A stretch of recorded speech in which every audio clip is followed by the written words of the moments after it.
இந்த உலகத்துல இருக்கிற எல்லாரும் கடைசியா என்ன மிருகத்தை சாப்பிட்டாங்களோ அதே மிருகமா மாறப் போறாங்க. சில பேர் ருசியான வாத்துக்கழுத்தை சாப்பிட்டுட்டு பாடி ஆடுற வாத்தா மாறிட்டாங்க. சில பேர் எலிக்கறிய சாப்பிட்டு இப்போ எலி உலகத்தையே ஆள்ற எலிகளா மாறிட்டாங்க. இன்னும் சில பேர் சிக்கன் ரைஸ் ஆர்டர் பண்ணி சாப்பிட்டுட்டு பாட்டு பாடுற டான்ஸ் ஆடுற சிக்கனா மாறிட்டாங்க. இதை விட கொடுமை என்னன்னா, ஒருத்தன் அந்த காலத்து ஃபாசில் வச்சு செஞ்ச சூப்பை குடிச்சிட்டு டக்குன்னு டைனசரா மாறி கண்ல படுற எல்லாத்தையும் அடிச்சு துவம்சம் பண்ணிட்டு இருக்கான். ஆனா நீ உன்னோட கையையே ஒரு கடி கடிச்சதால நேரடியா ஒரு சைனீஸ் டிராகனாவே மாறிட்ட. மனுஷங்க இயற்கையை ரொம்ப மோசமா அழிச்சதுனால பூமி தாய் ஒரு எச்சரிக்கை கொடுத்திருக்கா. இன்னும் 24 மணி நேரத்துல நீங்க கடைசியா எந்த விலங்க சாப்பிட்டீங்களோ அந்த விலங்காவே மாறிடுவீங்க. நீ யோசிச்சு பார்த்தா கடைசியா நீ ஒரு ஃப்ரைடு சிக்கன் தான் சாப்பிட்டிருக்க. அது ஒரு சாதாரண பறவை. இந்த உலகம் முழுசா மிருகமா மாற ஆரம்பிச்ச உடனே நீ மத்தவங்களுக்கு உணவா மாறிடுவ. நீ கவலையில இருக்கிறப்பதான் உன்னோட பெஸ்ட் ஃப்ரெண்ட் வாங் கிலி உன்னை பார்க்க வர்றான். ஆனா அவன் உன்ன மாதிரி பயப்படல, ரொம்ப குஷியா இருக்கான். ஏன்னா பூமி தாய் கடைசியா சாப்பிட்ட விலங்கா மாறுவீங்கன்னு தான் சொன்னாலே தவிர அது இப்போ இருக்கிற விலங்கா இருக்கணும்னு சொல்லல. வாங் கிலி குடும்பம் ஒரு கன்ஸ்ட்ரக்ஷன் கம்பெனி வச்சிருக்காங்க. கொஞ்ச நாளைக்கு முன்னாடி ஒரு கிராமத்துல குழி தோண்டும் போது அவங்களுக்கு ஒரு டைனோசரஸ் ரெக்ஸ் ஃபாசில் கிடைச்சது. அத அவன் சாப்பிட்டான்னா இந்த உலகத்துக்கே அவன்தான் ராஜா. யானை, புலி எல்லாமே அவனுக்கு ஜுஜிபிதான். நீயும் வாங்கிலியும் உடனே அந்த கிராமத்துக்கு கார்ல கிளம்பி போறீங்க. ஆனா அங்க போனா அந்த ஃபாசில பாதுகாக்கிற பாஷ்யே அப்படியே பல்ட்டி அடிச்சிட்டா. பூமி தாய் சொன்னதை அவளும் கேட்டிருக்கா இல்லையா? அதனால அந்த டைனோசர் ஃபாசில சுத்தி பயங்கர செக்யூரிட்டி போட்டுட்டா. பாஷ்யே கிண்டலா சிரிச்சுக்கிட்டே சொல்றா, அந்த டைனோசர் ஃபாசில மறந்துடுங்க, உங்களுக்கு வேற ஒரு நல்ல ஐட்டம் வச்சிருக்கேன் அப்படின்னு சொல்லிட்டு ஒரு மீன் தொட்டிய கொண்டு வர சொல்றா. அதுக்குள்ள இருக்கிறது ஒரு பச்சை ஆமை. அப்புறம் உங்கள 2 பேரையும் ஒரு மரக்கொட்டகைக்குள்ள வச்சு பூட்டிடுறாங்க. ஜன்னல் கதவு எல்லாம் ஆணி அடிச்சு மூடி இருக்கிறத பார்த்துட்டு வாங்கிலி பிழைக்கவே வழி இல்லேன்னு நம்பிக்கையை விட்டுட்டான். ஆனா நல்ல வேளையா நேத்து நைட்டு அவன் கடைசியா சாப்பிட்டது அது ஒரு ஆலிகேட்டர் ஸ்னாப்பிங் டர்ட்டில். ஆமைதான், இல்லைன்னு சொல்லல. ஆனா இந்த வகை ஆமைகள் 200 கிலோ வரைக்கும் வளரும். அட்டாக் பண்றதுலயும் சரி, டிஃபென்ஸ் பண்றதுலயும் சரி, இது அடிச்சுக்கவே முடியாத ஒரு மிருகம். நீ உன்னோட பேகை திறந்து பார்த்தா அதுல வெறும் ஒரு இன்ஸ்டன்ட் நூடுல்ஸ் பாக்கெட்டும் ஒரு சாசேஜும் தான் இருக்கு. நீ மசாலா பாக்கெட்டை தேர்ந்தெடுத்தா மாடா மாறுவ, சாசேஜை சாப்பிட்டா பன்னியா மாறுவ. ரெண்டுமே சண்டைக்கு சரிப்பட்டு வராத சாதாரண மிருகங்க.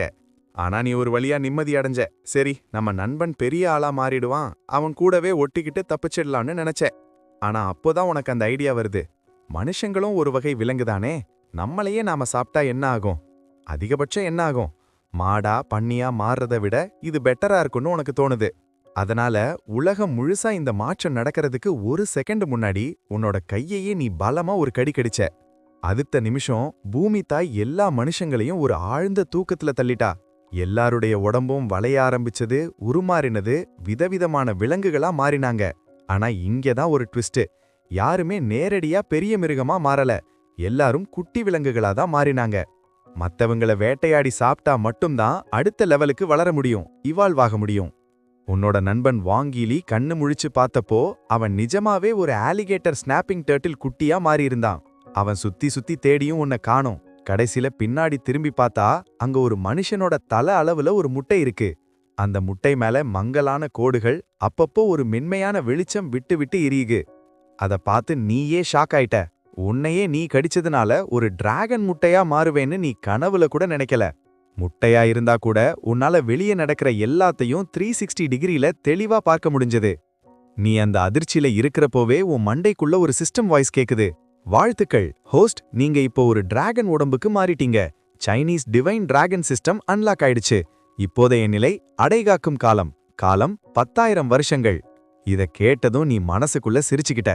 நிஜமாவே நான் ஒரு டிராகனோட வாரிசுதான். என் ரத்தத்துல உண்மையான டிராகன் ரத்தம் ஓடுது. 10,000 வருஷம் அடைகாக்கணும் தான். ஆனா மத்தவங்கள வேட்டையாடுறது மூலமா இந்த நேரத்தை குறைச்சு சீக்கிரமாவே நீ வெளியே வர முடியும். அதே நேரத்துல உனக்கு 2 அதிரடி டேலண்ட் ஸ்கில்ஸ் கிடைச்சது. முதல்ல ஹெவன்லி தண்டர் பாடி ப்ரொடெக்ஷன். உன்னால வானத்துல இருந்து மின்னல வரவழைச்சு ஒரு பெரிய இடத்தையே அடிச்சு தும்சம் பண்ண முடியும். 2வது டிராகன்ஸ் ஆரா. டிராகன்களுக்கே இருக்கிற அந்த கெத்தான கம்பீரம் மத்த எல்லா விலங்குகளையும் பயத்துல நடுங்க வைக்கும். இந்த நேரத்துல உன் நண்பன் வாங் கிளி அதிர்ச்சியில கேக்குறான், டேய், நீ கடைசியா என்னடா சாப்பிட்ட? தேவையில்லாத வம்ப தவிர்க்க நீ ஒரு பொய் சொல்ற. மச்சான், நான் நேத்து நைட்டு ஒரு நெருப்பு கோழி முட்டைய தான் சாப்பிட்டேன். நீங்க 2 பேரும் பேசிட்டு இருக்கிறப்பவே வாசலுக்கு வெளியே ஒரு பயங்கரமான கர்ஜனை கேக்குது. அந்த பண்ணை வீட்டு கதவு பலமா திறக்கப்பட ஒரு கொடூரமான மிருகம் உள்ள தலைய நுழையுது. அது வேற யாரும் இல்ல, டைனோசரா மாறின பாஸ் ஷே தான். அது குட்டியா இருந்தா கூட ஒரு மனுஷன் உயரத்துக்கு இருந்தது.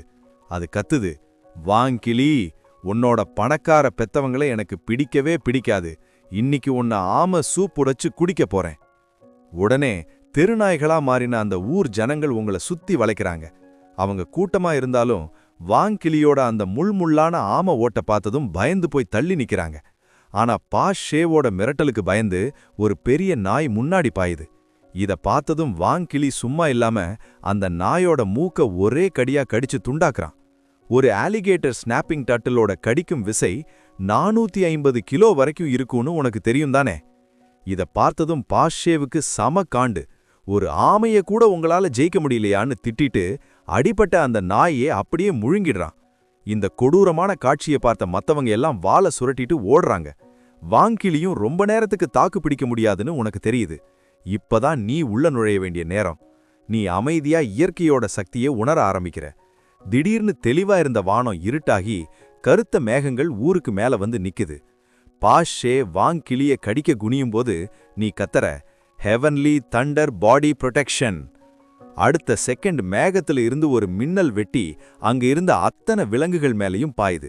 அவங்க அங்கேயே செத்து விழறாங்க. ஆனா அந்த மின்னலுக்கு நடுவுல இருக்கிற நீயும் வாங்கிலியும் டிராகன்ஸ் ஆரா பாதுகாப்போட காயம் இல்லாம தப்பிச்சிடுறீங்க. ஆனா பாஷேவுக்கு அந்த அதிருஷ்டம் இல்ல. அவன் அலறவோட செதறி போறான். அவனோட தடிப்பான கால் துண்டு துண்டா சிதறுது. மூளை வெளியே வந்து விழுது. சிஸ்டம் வாய்ஸ் சொல்லுது, வாழ்த்துக்கள், 25 நாய்களை வேட்டையாடியதற்கு 25 எவல்யூஷன் பாயிண்ட்ஸ். ஒரு டைனோசாரை வேட்டையாடியதற்கு 100 பாயிண்ட்ஸ். இந்த ஸ்கில் இவ்வளவு பவர்ஃபுல்லுன்னு நீ எதிர்பார்க்கவே இல்ல. ஒருத்தரை மட்டும் தாக்கும்னு பார்த்தா இது ஒரு ஏரியாவையே காலி பண்ணிடுச்சு. இதே வேகத்துல போனா 10,000 வருஷம் வேணாம், வெறும் 1 வருஷத்திலேயே நீ முட்டையில இருந்து வெளியே வந்துடலாம். உன்னோட முதல் வேட்டைங்கிறதால உனக்கு ஒரு டேலண்ட் லாட்டரி ஸ்பின் பரிசா கிடைக்குது. அந்த லாட்டரி சக்கரம் வேகமா சுத்தி நின்னுச்சு. உனக்கு கிடைச்ச டேலண்ட் டிராகன்ஸ் விராத், டிராகனின் கோபம். இந்த ஸ்கில் என்ன பண்ணும்னு உனக்கு சரியா தெரியல. ஆனா இதுக்கு செலவாகிற எனர்ஜியையும் அந்த கெத்தான பேரையும் பார்த்தா இது கண்டிப்பா வேற லெவல்ல இருக்குன்னு மட்டும் புரிஞ்சது.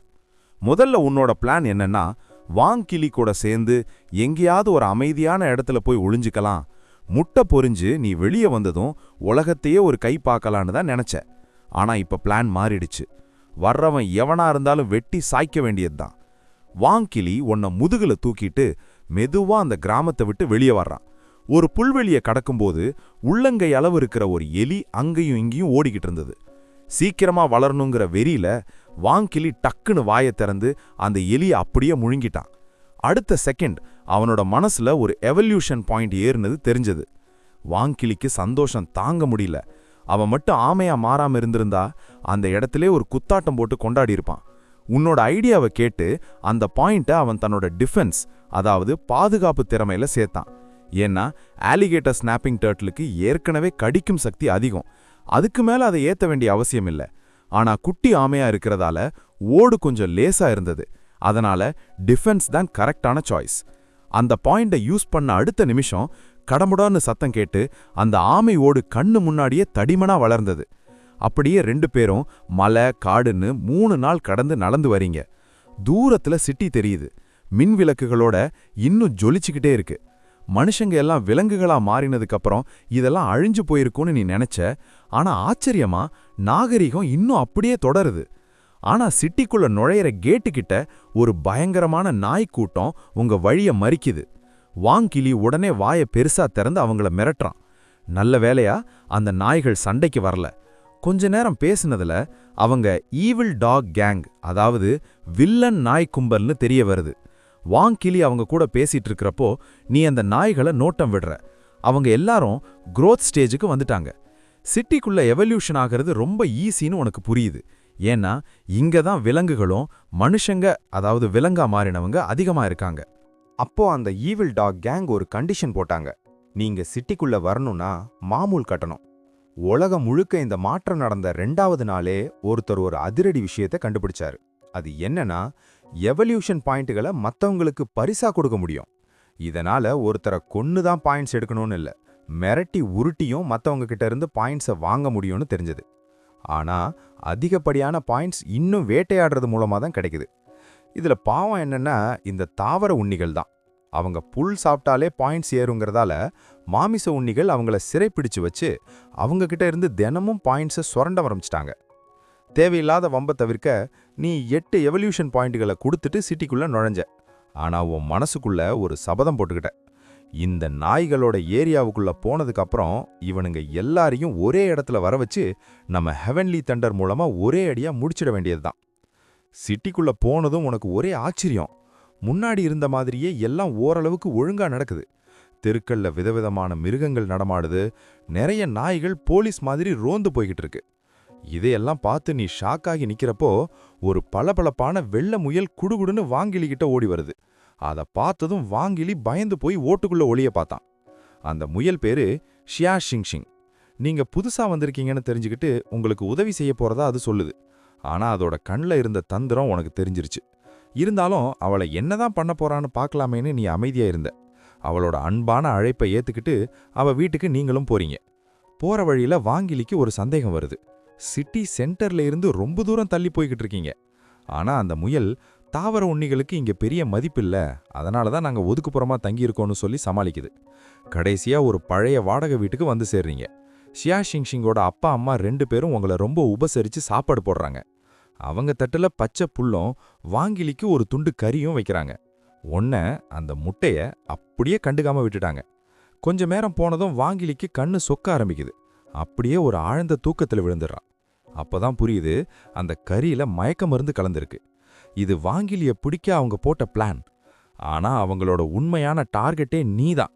உன்னை ஈவில் டாக் கேங் கிட்ட ஒப்படைச்சா அவங்களுக்கு இந்த சிட்டியை விட்டு வெளியே போறதுக்கான சுதந்திரம் கிடைக்கும்னு பிளான் போடுறாங்க.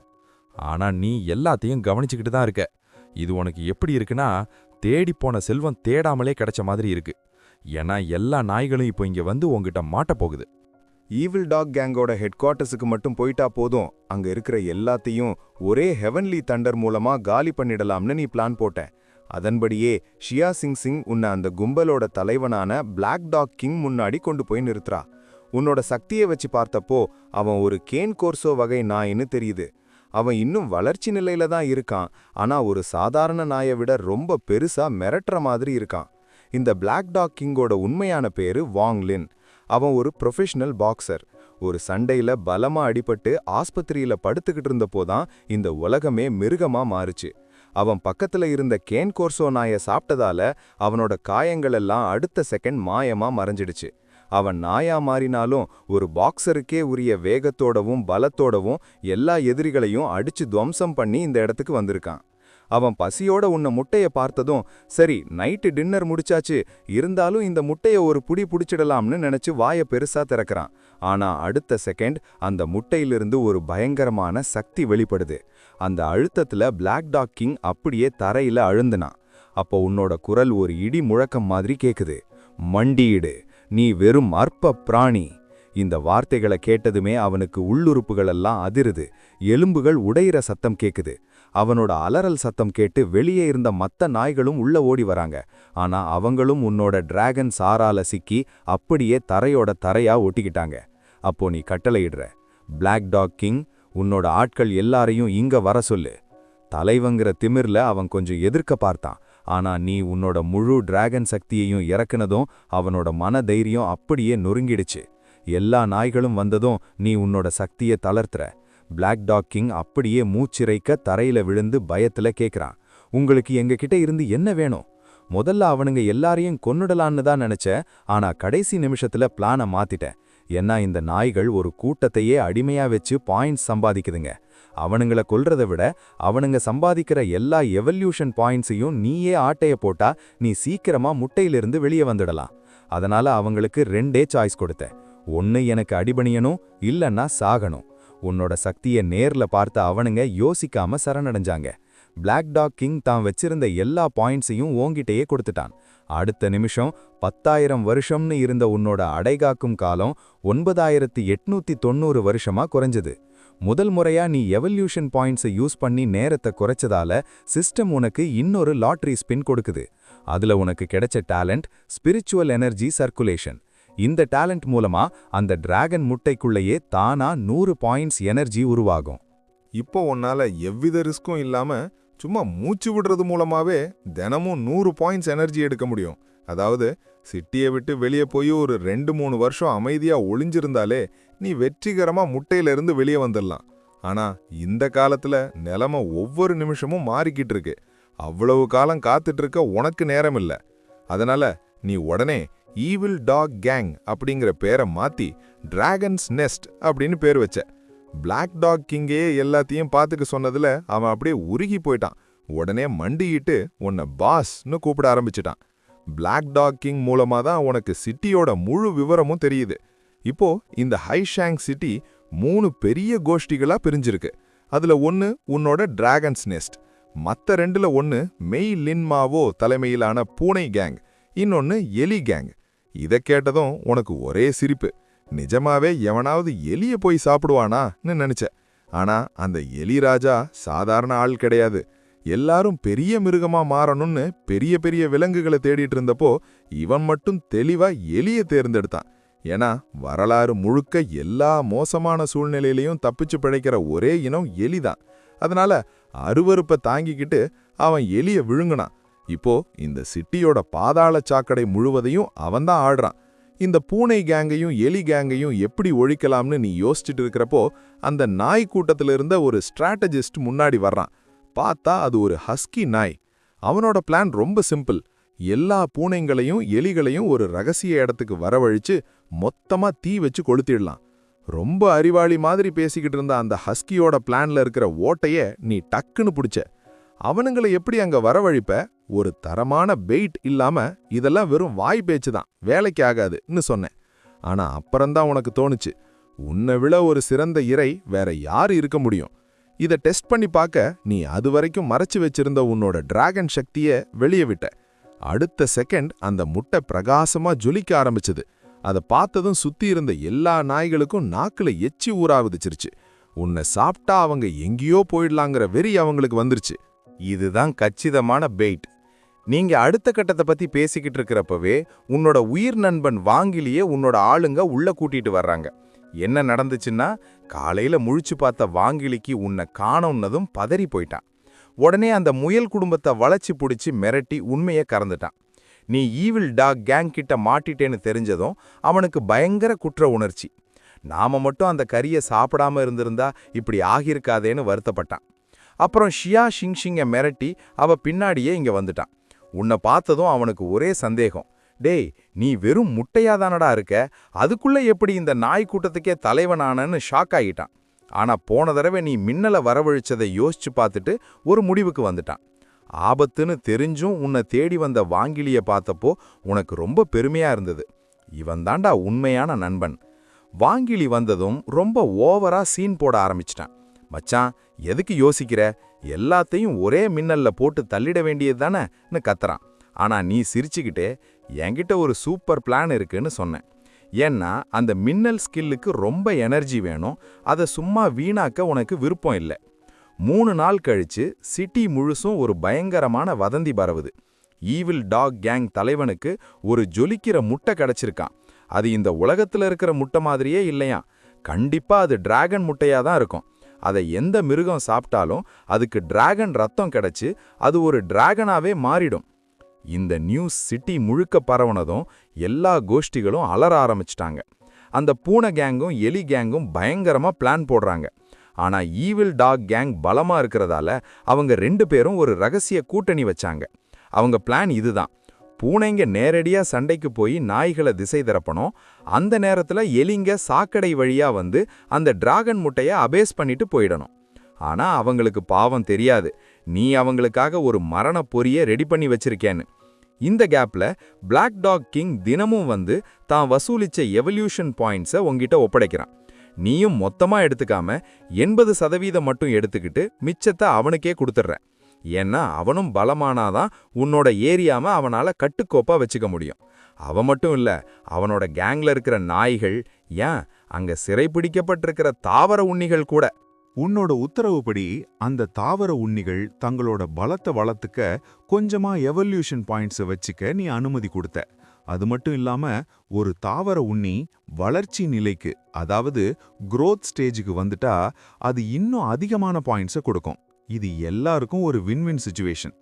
இந்த நேரத்துல பிளாக் டாக் கிங் வழக்கம் போல இன்னைக்கான பாயிண்ட்ஸை கொண்டு வர்றான். ஆனா அதை பார்த்தவனுக்கு ஒரே குழப்பம். நேத்து வந்ததை விட இன்னைக்கு 2 மடங்கு அதிகமா இருக்கு. என்னன்னு விசாரிச்சா, நீ கொண்டு வந்த புது ரூல்ஸை கேட்டுட்டு மத்த கோஷ்டிகள்ல இருந்த தாவர உண்ணிகள் எல்லாம் ரகசியமா உன்னோட டிராகன்ஸ் நெஸ்ட் பக்கம் வர ஆரம்பிச்சிட்டாங்க. இங்கேயும் அவங்க சுரண்டப்பட்டாலும் அட்லீஸ்ட் தங்களுக்குன்னு கொஞ்சமாவது மிச்சம் வச்சுக்க முடியுதேன்னு அவங்க வர்றாங்க. இதனால உங்ககிட்ட இப்ப கூட்டமும் அதிகம், பாயிண்ட்ஸும் அதிகம். விஷயத்தை புரிஞ்சுக்கிட்ட நீ பிளாக் டாக்கிங் கிட்ட ஒன்னு சொன்ன. அவங்கள ரொம்ப போட்டு நசுக்காத, கொஞ்சம் சுதந்திரமா நடமாட விடு. அப்பதான் அவங்க புரட்சி பண்ண மாட்டாங்க. ஆனா யாராவது வம்பு பண்ணா மட்டும் அவங்கள ஒரு சிலரை தூக்கி மத்தவங்களுக்கு பாடமா அமையற மாதிரி முடிச்சிடு. அதாவது குரங்க மிரட்ட கோழிய கொல்ற மாதிரி. அவன் போனதுக்கு அப்புறம் வந்த பாயிண்ட்ஸ்ல பாதிய உன்னோட அடைகாக்கும் நேரத்தை குறைக்க பயன்படுத்தின. மீதி பாதிய வச்சு ஒரு லாட்டரி சுத்தின. ஏன்னா முட்டைக்குள்ள இருக்கிற உனக்கு இப்போதைக்கு பலம் சேர்க்கிறது இந்த டேலண்ட் மட்டும்தான். அந்த சக்கரம் வேகமா சுத்தி ஒரு இடத்துல நின்னுச்சு. உனக்கு கிடைச்ச டேலண்ட் டிராகன் சோல் கான்ட்ராக்ட், அதாவது டிராகன் ஆன்மா ஒப்பந்தம். இந்த டேலண்ட்டை நீ பயன்படுத்தினா உன்னை விட குறைவான இரத்த வகை கொண்ட எந்த மிருகத்தையும் உனக்கு அடிமையாக்க முடியும். அந்த மிருகத்தால உன்னோட கட்டுப்பாட்டை மீறி என்னைக்குமே வெளியே வர முடியாது. இத பார்த்ததும் உனக்கு சந்தோஷம் தாங்கல. ஏன்னா உன்கிட்ட எவ்வளவுதான் பவர் இருந்தாலும் நீ இன்னும் ஒரு முட்டை தான். நீ வெளியே வர்ற வரைக்கும் உனக்குன்னு ஒரு விசுவாசமான படை வேணும். இப்போதைக்கு நீ கிலிய மட்டும்தான் நம்புற, இந்த நாய் கூட்டத்தை இல்ல. அவனுங்க இப்போதைக்கு பயத்துல அடங்கியிருக்கானுங்களே தவிர நேரம் கிடைச்சா உன்னை காட்டி கொடுத்துருவானுங்க. இந்த புது ஸ்கில் உன்னோட அந்த பயத்தை போக்கிடுச்சு. அடுத்த நாள் விடியற்காலை டிராகன்ஸ் நெஸ்டுக்கு சில தேவையற்ற விருந்தாளிகள் வர்றாங்க. பூனை கேங் தலைவன் தன்னோட கூட்டத்தோட வந்து கேட் முன்னாடி நின்னு மிரட்டுறான். ஆனா அவன் கத்துறதுக்கு முன்னாடியே நம்ம நாய்கள் எல்லாம் எல்லா பக்கமும் இருந்து திடீர்னு குதிச்சு வந்து அவங்கள வளைச்சிட்டாங்க. அந்த தலைவன் முன்னாடி பிளாக் டாக் கிங் கெத்தா வந்து நிக்கிறான். ஆனா பிளாக் டாக் கிங் அந்த பூனை கலைவனை பார்த்ததும் கொஞ்சம் யோசிக்கிறான். சில நாள்லயே அந்த பூனை பயங்கரமா வளர்ந்து இப்ப பிளாக் டாக் கிங் அளவுக்கு பெருசா இருக்கு. உருவத்துல நாய் பெருசா இருந்தா பூனையே ஈஸியா அடிச்சிரும். ஆனா ரெண்டுமே ஒரே அளவுல இருந்தா பூனை தான் ரொம்ப வேகமா இருக்கும். பிளாக் டாக் கிங் யோசிச்சு முடிக்கிறதுக்குள்ள அந்த பூனை தலைவனோட கண்ணு செவப்பாகுது. காத்துல ஒரு பெரிய ஜம்ப் பண்ணி தன்னோட கூர்மையான நகத்தால ஒரே கீறல்ல தன்னோட நாயோட தொண்டையை கிழிச்சு முடிச்சிடுச்சு. அந்த பூனைத் தலைவன் கேட்பாஸ் இவ்வளவு வேகமா இருப்பான்ட்டு பிளாக் டாக் கிங் துளி கூட எதிர்பார்க்கல. ஆனா இப்போ யோசிக்க நேரமில்ல. ஒரு பெரிய கர்ஜனையோட பிளாக் டாக் கிங்கும் முன்னாடி பாயிறான். 2 பக்கமும் சண்டை பயங்கரமா வெடிக்குது. அந்த பூனைத் தலைவன் தன்னோட ஆளுங்களை ரொம்ப கொடுமையா சுரண்டுனதுனால அவனோட படை டிராகன்ஸ் நெஸ்ட் படையை விட ரொம்ப பலமா இருந்தது. இப்போதைக்கு சண்டை சமமா போயிட்டு இருந்தாலும் இது இப்படியே நீடிச்சா நம்ம பக்கம் தோல்வி அடையிறது உறுதிங்கிற நிலைமை வந்துடுச்சு. அதே நேரத்துல குடோனுக்குள்ள அந்த எலிராஜா ராட் கிங் தன்னோட ஆளுங்களோட ரகசியமா உள்ள நுழைறான். டேபிள் மேல இருக்கிற முட்டைய பார்த்ததுமே அவனுக்கு கண்ணு வேற எங்கேயும் போகல. ஏன்னா ஒரு மிருகம் எவ்வளவுக்கெவ்வளவு பலசாலியா இருக்கோ அவ்வளவுக்கவ்வளவு உன்னோட டிராகன் சக்தியை அதால துல்லியமா உணர முடியும். அந்த எலிராஜாவோட மனசுக்குள்ள ஒரு குரல் கேக்குது, சீக்கிரம் போ, அந்த முட்டைய சாப்பிட்டுடுன்னு அது அவனை தூண்டுது. ஆனா 2 அடி எடுத்து வச்ச எலிராஜா டக்குன்னு தன்னோட நாக்கையே பலமா ஒரு கடி கடிச்சான். அந்த வழியில அவன் சுயநினைவுக்கு வந்தான். ஏன்னா அந்த முட்டைக்கு பக்கத்துல நெருங்க நெருங்க அவனோட மனசுக்குள்ள ஒரு பயங்கரமான ஆபத்து வர்றது அவனுக்கு புரியுது. இத உணர்ந்ததும் அவன் உஷாராகிட்டான். முட்டைக்குள்ள இருந்த உனக்கு அவனோட இந்த விசித்திரமான செயல் ஆச்சரியத்தை தந்துச்சு. அவன் இன்னும் கொஞ்சம் பக்கத்துல வந்ததும் ஒரே போடா போட்டு முடிச்சிடலான்னு தான் நீ பிளான் போட்ட. ஆனா நீ அவனை டார்கெட் பண்ணின அந்த நொடியே ஏதோ சரியில்லைன்னு அவன் மோப்பம் பிடிச்சிட்டான். பிளாக் டாக் கிங், பூனைத் தலைவன் இவங்கள விட இந்த எலிராஜா ரொம்ப பலசாலி மட்டும் இல்ல, ரொம்ப தந்திரமானவன்னும் உனக்கு புரிஞ்சிடுச்சு. தந்திரக்கார எலிராஜா நிலைமைய சோதிச்சு பார்க்க தன்னோட ஆளுங்களை முன்னாடி அனுப்புறான். அந்த எலிங்க இது ரொம்ப ஈஸியான வேலைன்னு நினைச்சுக்கிட்டு முன்னேறுறாங்க. ஆனா அடுத்த செகண்ட் ஒரு பயங்கரமான பேரழிவு. டிராகன்ஸ் விராத். உன்னோட அந்த பயங்கரமான ஸ்கில்ல நீ ஆக்டிவேட் பண்ற. ஒரு 6 முனை நட்சத்திர வடிவம் திடீர்னு உருவாகுது. தகிக்கும் நெருப்பு பிழம்புகள் அந்த இடத்தையே சூழ்ந்துக்குது. கண்ணிமைக்கிற நேரத்துல அந்த குடோன் முழுசும் நெருப்பு காடா மாறுது. உன்னை கிட்ட நெருங்கின அந்த எலிங்க எல்லாம் ஒரு அலறல் சத்தம் கூட போட முடியாம அந்த நெருப்புல சாம்பலாகி மறைஞ்சிட்டாங்க. இந்த கொடூரமான காட்சியை பார்த்த மிச்சமிருந்த எலிங்களுக்கு உயிர் போற பயம் வந்துருச்சு. அவங்க ரத்தத்துல ஊர்ன அந்த பயம் அவங்கள அந்த நரகத்துல இருந்து தலதெறிக்க ஓட வச்சுது. அந்த எலிகள் 2 அடி கூட எடுத்து வைக்கல. அதுக்குள்ள வானத்திலிருந்து ஒரு ஈடு இணையற்ற அழுத்தம், பிரஷர் அவங்க மேல இறங்குச்சு. எலிராஜா உட்பட அங்கிருந்த எல்லா எலிகளும் தபதபன்னு தரையில விழுந்து ஒட்டிக்கிட்டாங்க. எலிராஜா ரொம்ப கஷ்டப்பட்டு தன் தலையை தூக்கி ஒரு நம்பிக்கையற்ற குரல்ல கேக்குறான், யார் யார் நீ தான் ஈவில் டாக் கேங்கோட புது தலைவன்னு தெரிஞ்சதும் அவனுக்கு பழைய விஷயம் ஞாபகம் வருது. கொஞ்ச நாளைக்கு முன்னாடி அவனுங்க பேரை டிராகன்ஸ் நெஸ்ட்னு மாத்தினப்போ இவன் கிண்டல் பண்ணான். ஆனா இப்போதான் புரியுது அவங்களுக்கு ஒரு புது எஜமான் கிடைச்சிருக்காருன்னு. உன்னோட இந்த விஸ்வரூப பலத்தை நேர்ல பார்த்ததுக்கப்புறம் உன்னை ஜெயிக்கவே முடியாதுன்னு அவனுக்கு தெளிவா தெரிஞ்சிடுச்சு. எலிராஜா கிட்ட சில ரகசிய சக்திகள் இருந்தாலும் ஒரு சாதாரண சண்டைக்காரனை ஒரு கடவுள்கிட்ட சண்டையிட சொன்னா அவன் என்ன பண்ணுவான்? அதனால எலிராஜா அப்படியே மல்லாக்க தரையில படுத்துக்கிட்டான். உன்கிட்ட மாட்டிக்கிட்டேன், நான் தோத்துட்டேன்னு ஒத்துக்கிறேன்னு சொல்லிட்டு தன் விதியை நினைச்சு கண்ணை மூடிக்கிட்டான். ஆனா நீ அவனை கொல்லல. பதிலுக்கு அவனுக்கு 2 சாய்ஸ் கொடுத்த. ஒன்னு அடையாளம் தெரியாம செத்துப்போ, இல்லனா எனக்கு அடிபணிஞ்சு வேலை செய். இதை கேட்டதும் தரையில படுத்துக்கிட்டு இருந்த எலிராஜா டக்குன்னு துள்ளி குதிச்சு எழுந்து யோசிக்கவே செய்யாம நான் உங்களுக்கு அடிபணிறேன்னு சொல்லிட்டான். இந்த கூத்த பார்த்து அவனோட ஆளுங்களுக்கு அப்படியே தாட கீழே விழுந்துடுச்சு. இவனா அந்த பயங்கரமான எலிராஜான்னு அவங்களுக்கு சந்தேகம் வந்துடுச்சு. நீ அவனை ஏன் கொல்லலனா அவன் ஒரு திறமையான ஆளுன்னு உனக்கு புரிஞ்சது. பார்க்கறதுக்கு அசிங்கமா இருந்தாலும் செம டேலண்ட். இந்த விலங்கு மாற்றத்துக்கு அப்புறம் செல்போன் நெட்வொர்க்னு எல்லாமே கட் ஆகிடுச்சு. உலகத்துல என்ன நடக்குதுன்னு உனக்கு தெரியல. ஒரு மாபெரும் தலைவனா நீ வரணும்னா உனக்கு தகவல் தொடர்பு, இன்டெலிஜென்ஸ் ரொம்ப முக்கியம். அதுக்கு இந்த எலி கூட்டம் தான் சரியான சாய்ஸ். எலிங்க சின்ன உருவம்ங்கிறதால யாருக்கும் தெரியாம மற்ற இடங்களுக்குள்ள புகுந்து தகவல்களை கொண்டு வரும். எந்த சூழ்நிலையிலையும் இவங்களால பிழைச்சிக்க முடியும். சொல்லப்போனா இவங்களுங்க பிறவியிலேயே ஸ்பைஸ், ஒற்றர்கள். அதனால எலிராஜாவோட விசுவாசத்தை சோதிக்க அவன்கிட்ட ஒரு ப்ரூஃப் கேட்டேன். அவன் கொஞ்ச நேரம் யோசிச்சுட்டு சொன்னா, நான் போய் அந்த பூனை தலைவனை போட்டு தள்ளுறேன், அது போதுமா என் விசுவாசத்தை நிரூபிக்க?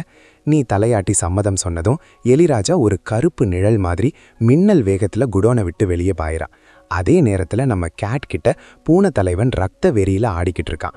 அவனுங்க 2 பேரும் சேர்ந்து முட்டையை திருட போட்ட பிளானையே அவன் மறந்துட்டு சண்டையில வெறித்தனமா இறங்கிட்டான்.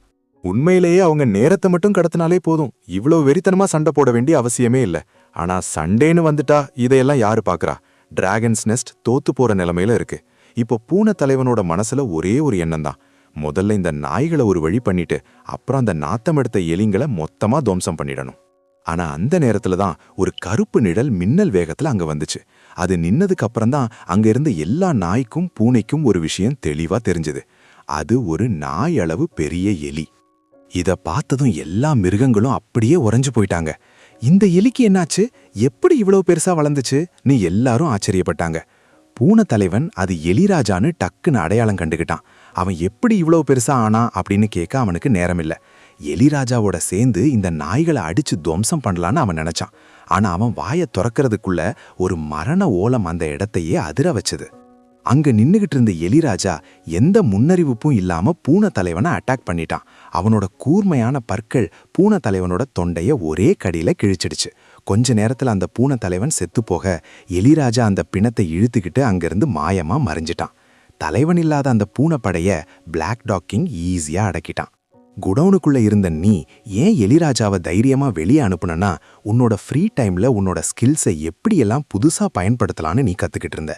உதாரணத்துக்கு உன்னோட ஹெவன்லி தண்டர் சக்தியை உன்னோட நண்பன் வாங்கிலியோட உடம்புக்குள்ளேயே உன்னால மறைச்சு வைக்க முடியும்.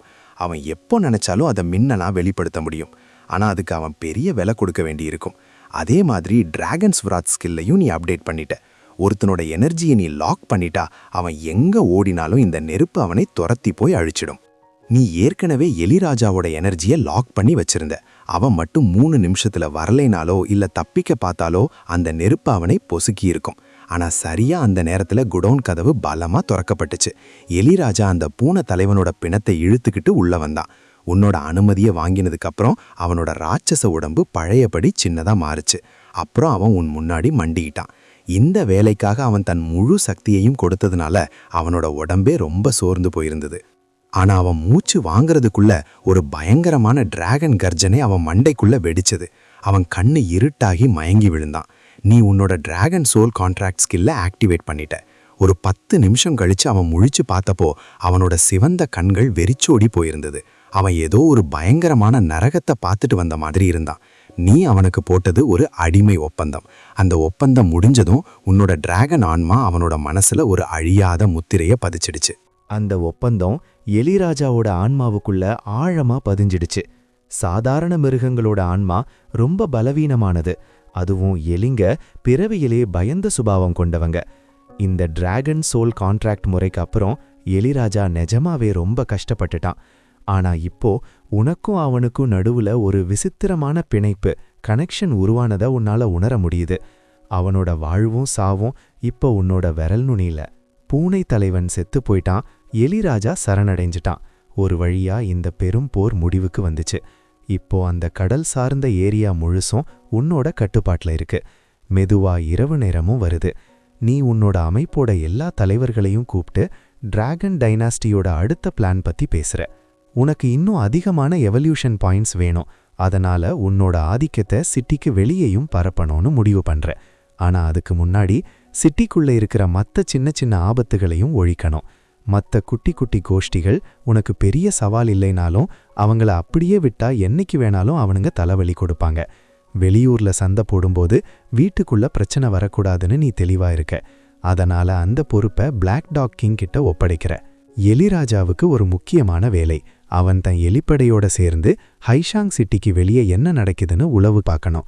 இவனுங்களை வேலை வாங்கணும்னா அப்பப்போ கொஞ்சம் இனிப்பு, ஸ்வீட்னஸ், ரிவார்ட்ஸ் கொடுத்தாதானே ஆர்வமா வேலை செய்வாங்க. அதனால இன்னைக்கு வசூலான பாயிண்ட்ஸை 2ஆ பிரிச்சு பிளாக் டாக் கிங் கிட்டையும் எலிராஜா கிட்டையும் கொடுக்குற. 2 பேரும் பயங்கர குஷியாகி உனக்கு நன்றி சொல்றாங்க. அப்போ அந்த எலிராஜா ஒரு ஐடியா கொடுக்கறான். நாம இப்போ ஒரு பெரிய சக்தியா வளர்ந்துட்டோம். உங்களை வெறும் பாஸ்னு கூப்பிடுறது அந்த கெத்துக்கு நல்லா இல்ல. உங்களுக்கு ஒரு அதிரடியான பட்டம் வேணும்னு சொல்றான். கொஞ்ச நேரம் யோசிச்சுட்டு, நீங்க ஒரு டிராகன் முட்டை, நம்ம அமைப்பு பேரு டிராகன் டைனாஸ்டி. அதனால இனிமே எல்லாரும் உங்களை புனித ஆண்டவரேன்னு கூப்பிட்டா எப்படி இருக்கும்னு கேட்குறான். உனக்கு இந்த பட்டத்துல எல்லாம் பெருசா விருப்பம் இல்ல. டிராகன் டைனாஸ்டிங்கிற பேரே நீ டக்குன்னு யோசிச்சு வச்சதுதான். ஆனா இவனுங்க ஆசைப்படுறாங்களேன்னு நீ அவங்கள தடுக்கல. என்ன பேரு வச்சாலும் நிஜமான பலத்துக்கு முன்னாடி இதெல்லாம் வெறும் தூசிதான். அடுத்த நாள் காலையிலேயே பிளாக் டாக் கிங் தன் நாய்ப்படையோட கிளம்பி சிட்டியில இருக்கிற மற்ற சின்ன மிருக கூட்டங்களை வேட்டையாட ஆரம்பிச்சான். 2 நாள்ல சில பேர் சரணடைஞ்சாங்க, சில பேர் அடையாளம் தெரியாம போயிட்டாங்க. எலிராஜாவும் தான் ஆட்களோட மற்ற சிட்டிகளை பத்தி உளவு பார்க்க கிளம்பிட்டான். இப்படியே 1 மாசம் ஓடிடுச்சு.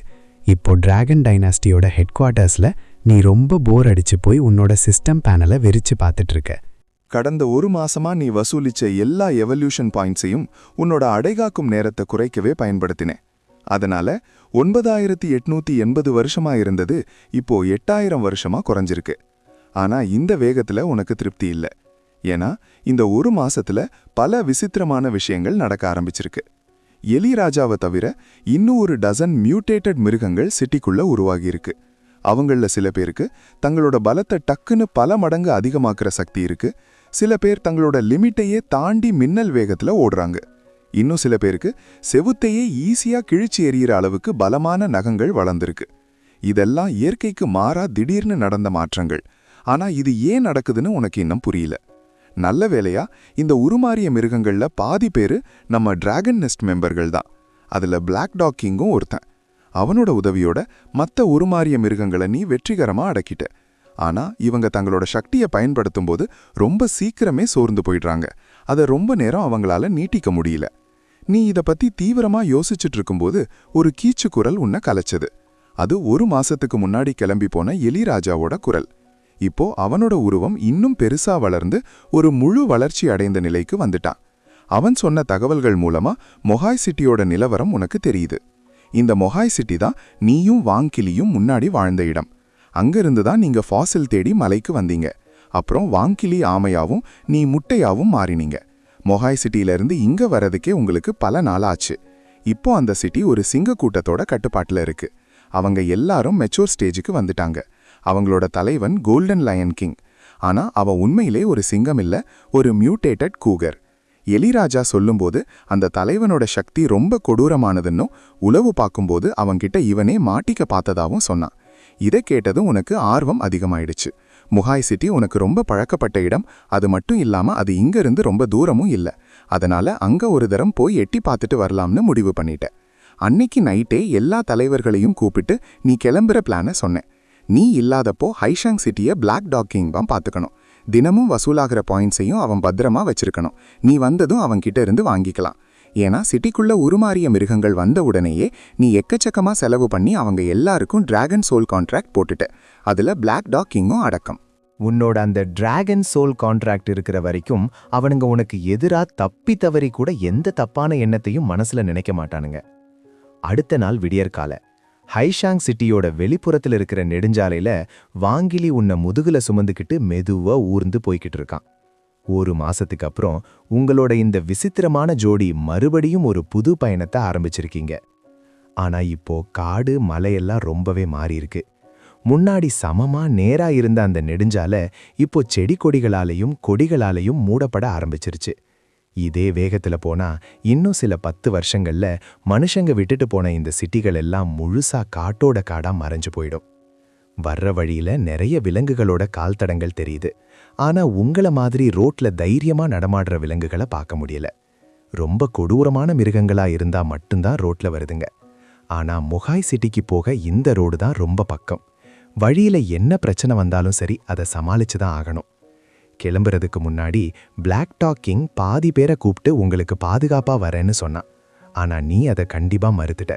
ஏன்னா உன்னோட இப்போதைய பலத்துக்கு முன்னாடி எந்த காட்டு மிருகமும் ஒரு தூசி தான். நீ கைய கூட அசைக்க வேணாம். வாங்கிலி ஒருத்தனே போதும் எல்லாத்தையும் பார்த்துக்க. அவன் கொஞ்சம் மெதுவா போறான் தான். ஆனா உனக்கு ஒன்றும் அவசரம் இல்லை. இது அவனுக்கு ஒரு நல்ல ட்ரைனிங்கா இருக்கும்னு நீ நினைச்ச. அப்போதான் அந்த பூமி தாயோட குரல் மறுபடியும் கேக்குது. இயற்கைக்கு மாறான சக்தி கொண்ட மிருகங்கள் அதிகமா உருவாகிறத உணர முடியுது. அதனால இந்த உலகத்தோட ஒழுங்க மறுபடியும் மாத்தி அமைக்க போறேன். இன்னும் 24 மணி நேரத்துல எல்லாரும் முழுமையான எவல்யூஷன் பார்த்து அடையலாம். உங்களோட எவல்யூஷன் பாயிண்ட்ஸை வச்சு உங்களோட ரகசிய சக்திகளை நீங்களே ஆக்டிவேட் பண்ணிக்கலாம். அதே மாதிரி சக்தி கொண்ட மிருகங்களை வேட்டையாடினா உங்களுக்கு இன்னும் அதிகமான பாயிண்ட்ஸ் கிடைக்கும். இந்த குரலை கேட்டதும் உன் மனசுக்குள்ள ஒரு கலக்கம். பூமி தாய் சொன்ன அந்த இயற்கைக்கு மாறான சக்தி கொண்ட மிருகங்கள்ங்கிறது அந்த எலிராஜா மாதிரி இருக்கிறவங்கள தான் குறிக்குது. ஒருவேளை உனக்கே சவால் விடுற அளவுக்கு யாராவது உருவெடுப்பாங்களோன்னு உனக்கு தோணுச்சு. அப்படியே நீங்க 2 பேரும் பயணத்தை தொடர்ந்தீங்க. வழியில நிறைய மிருகங்கள் உங்களை அட்டாக் பண்ண பார்த்தாலும் நீங்களும் வாங்கிலியும் சேர்ந்து அவங்கள ஈஸியா தும்சம் பண்ணிட்டீங்க. ஆனா ஒரு மூங்கில் காட்டை கடக்கும்போது ஒரு பயங்கரமான கர்ஜனை அந்த இடத்தையே அதிர வச்சது. அதை தொடர்ந்து நிறைய பேரோட காலடி சத்தம் கேக்குது. வாங்கிலிக்கு பார்வை கொஞ்சம் கம்மி. அதனால நீ தான் வழிகாட்டியா செயல்படுற. நீ உன்னோட சக்தியை பயன்படுத்தி அங்க யார் இருக்காங்கன்னு பாக்குறதுக்குள்ள ஒரு கருப்பு வெள்ளை உருவம் மூங்கில் காட்டிலிருந்து வேகமா ஓடி வருது. அது கத்துது, அப்பாடா, ஒரு வழியா தப்பிச்சிட்டேன். அப்படி சொல்லிட்டு அது எதை பத்தியும் யோசிக்காம உனக்கு பின்னாடி வந்து ஒழிஞ்சுக்கிச்சு. ஆனா அந்த உருவத்தை பார்த்ததும் நீயும் வாங்கிலியும் அப்படியே உறைஞ்சு போயிட்டீங்க. ஏன்னா அதோட அந்த கருப்பு வெள்ளை உடம்பு, கண்ணை சுத்தி அந்த கருப்பு வளையம் பார்த்தா அப்படியே அச்சாசலா ஒரு ராட்சத பாண்டா. அதை விட முக்கியமான விஷயம், அது மனுஷ மாதிரி பேசுது. அப்படின்னா இந்த உலகமே மிருகமா மாறுறதுக்கு முன்னாடி ஒருத்தன் நம்ம நாட்டுக்கே பெருமை சேர்க்கிற தேசிய சின்னமான பாண்டாவையே அடிச்சு சாப்பிட்டுருக்கான். எவன்டா அவன்? நீங்க இத பார்த்து அதிர்ச்சியில இருக்கிறப்போவே 8 சிங்கங்கள் அங்க வந்து நிக்குதுங்க. முன்னாடி நின்ன அந்த சிங்கம் வாங்கிலிக்கு பின்னாடி பாண்டா ஒழிஞ்சிட்டு இருக்கிறத பார்த்து ஒரு பயங்கரமான கர்ஜனை செஞ்சது. அந்த சத்தம் பல கிலோமீட்டர் வரைக்கும் கேட்டு அங்க இருந்த மத்த மிருகங்களை எல்லாம் நடுங்க வச்சிருச்சு. அந்த சத்தத்தை கேட்டதும் பாண்டா பயத்துல காதை பொத்திக்கிட்டு அப்படியே தரையில உட்கார்ந்து நடுங்க ஆரம்பிச்சிருச்சு.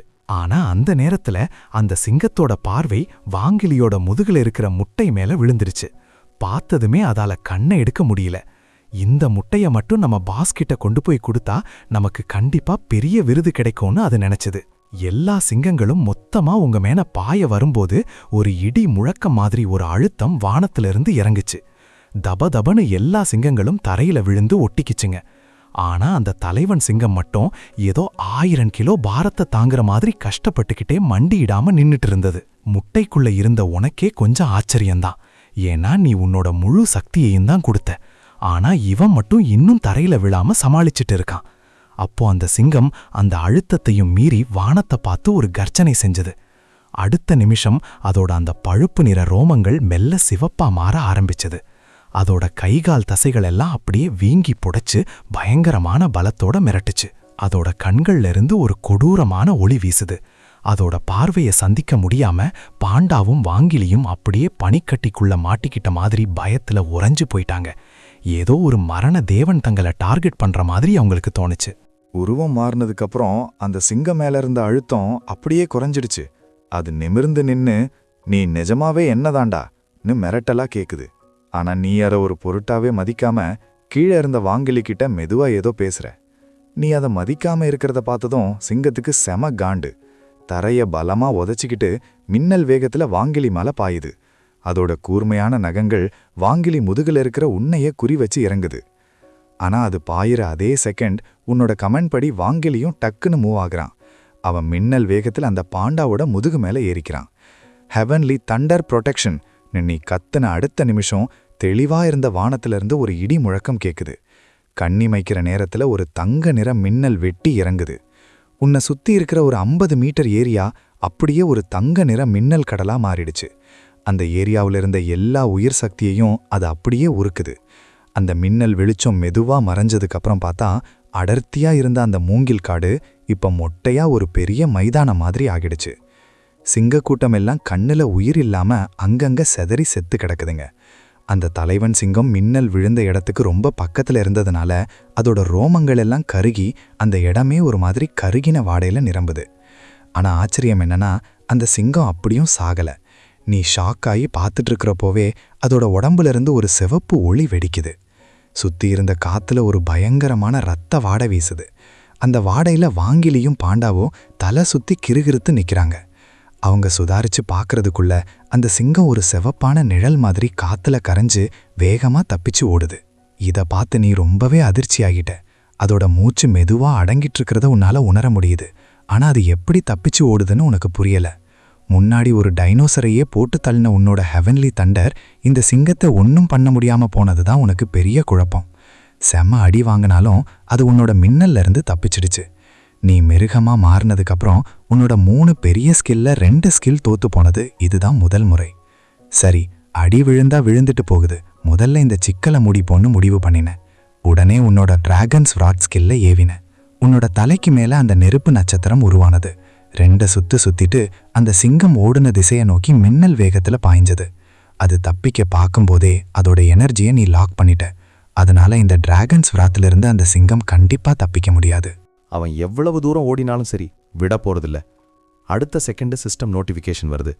வாழ்த்துகள், முழு வளர்ச்சி அடைந்த மெச்சூர் ஸ்டேஜ் ஒரு உருமாறிய சிங்கத்தை வேட்டையாடியதற்கு 1780 எவல்யூஷன் பாயிண்ட்ஸ் கிடைச்சிருக்கு. இப்பதான் உனக்கு கொஞ்சம் நிம்மதியா இருக்கு.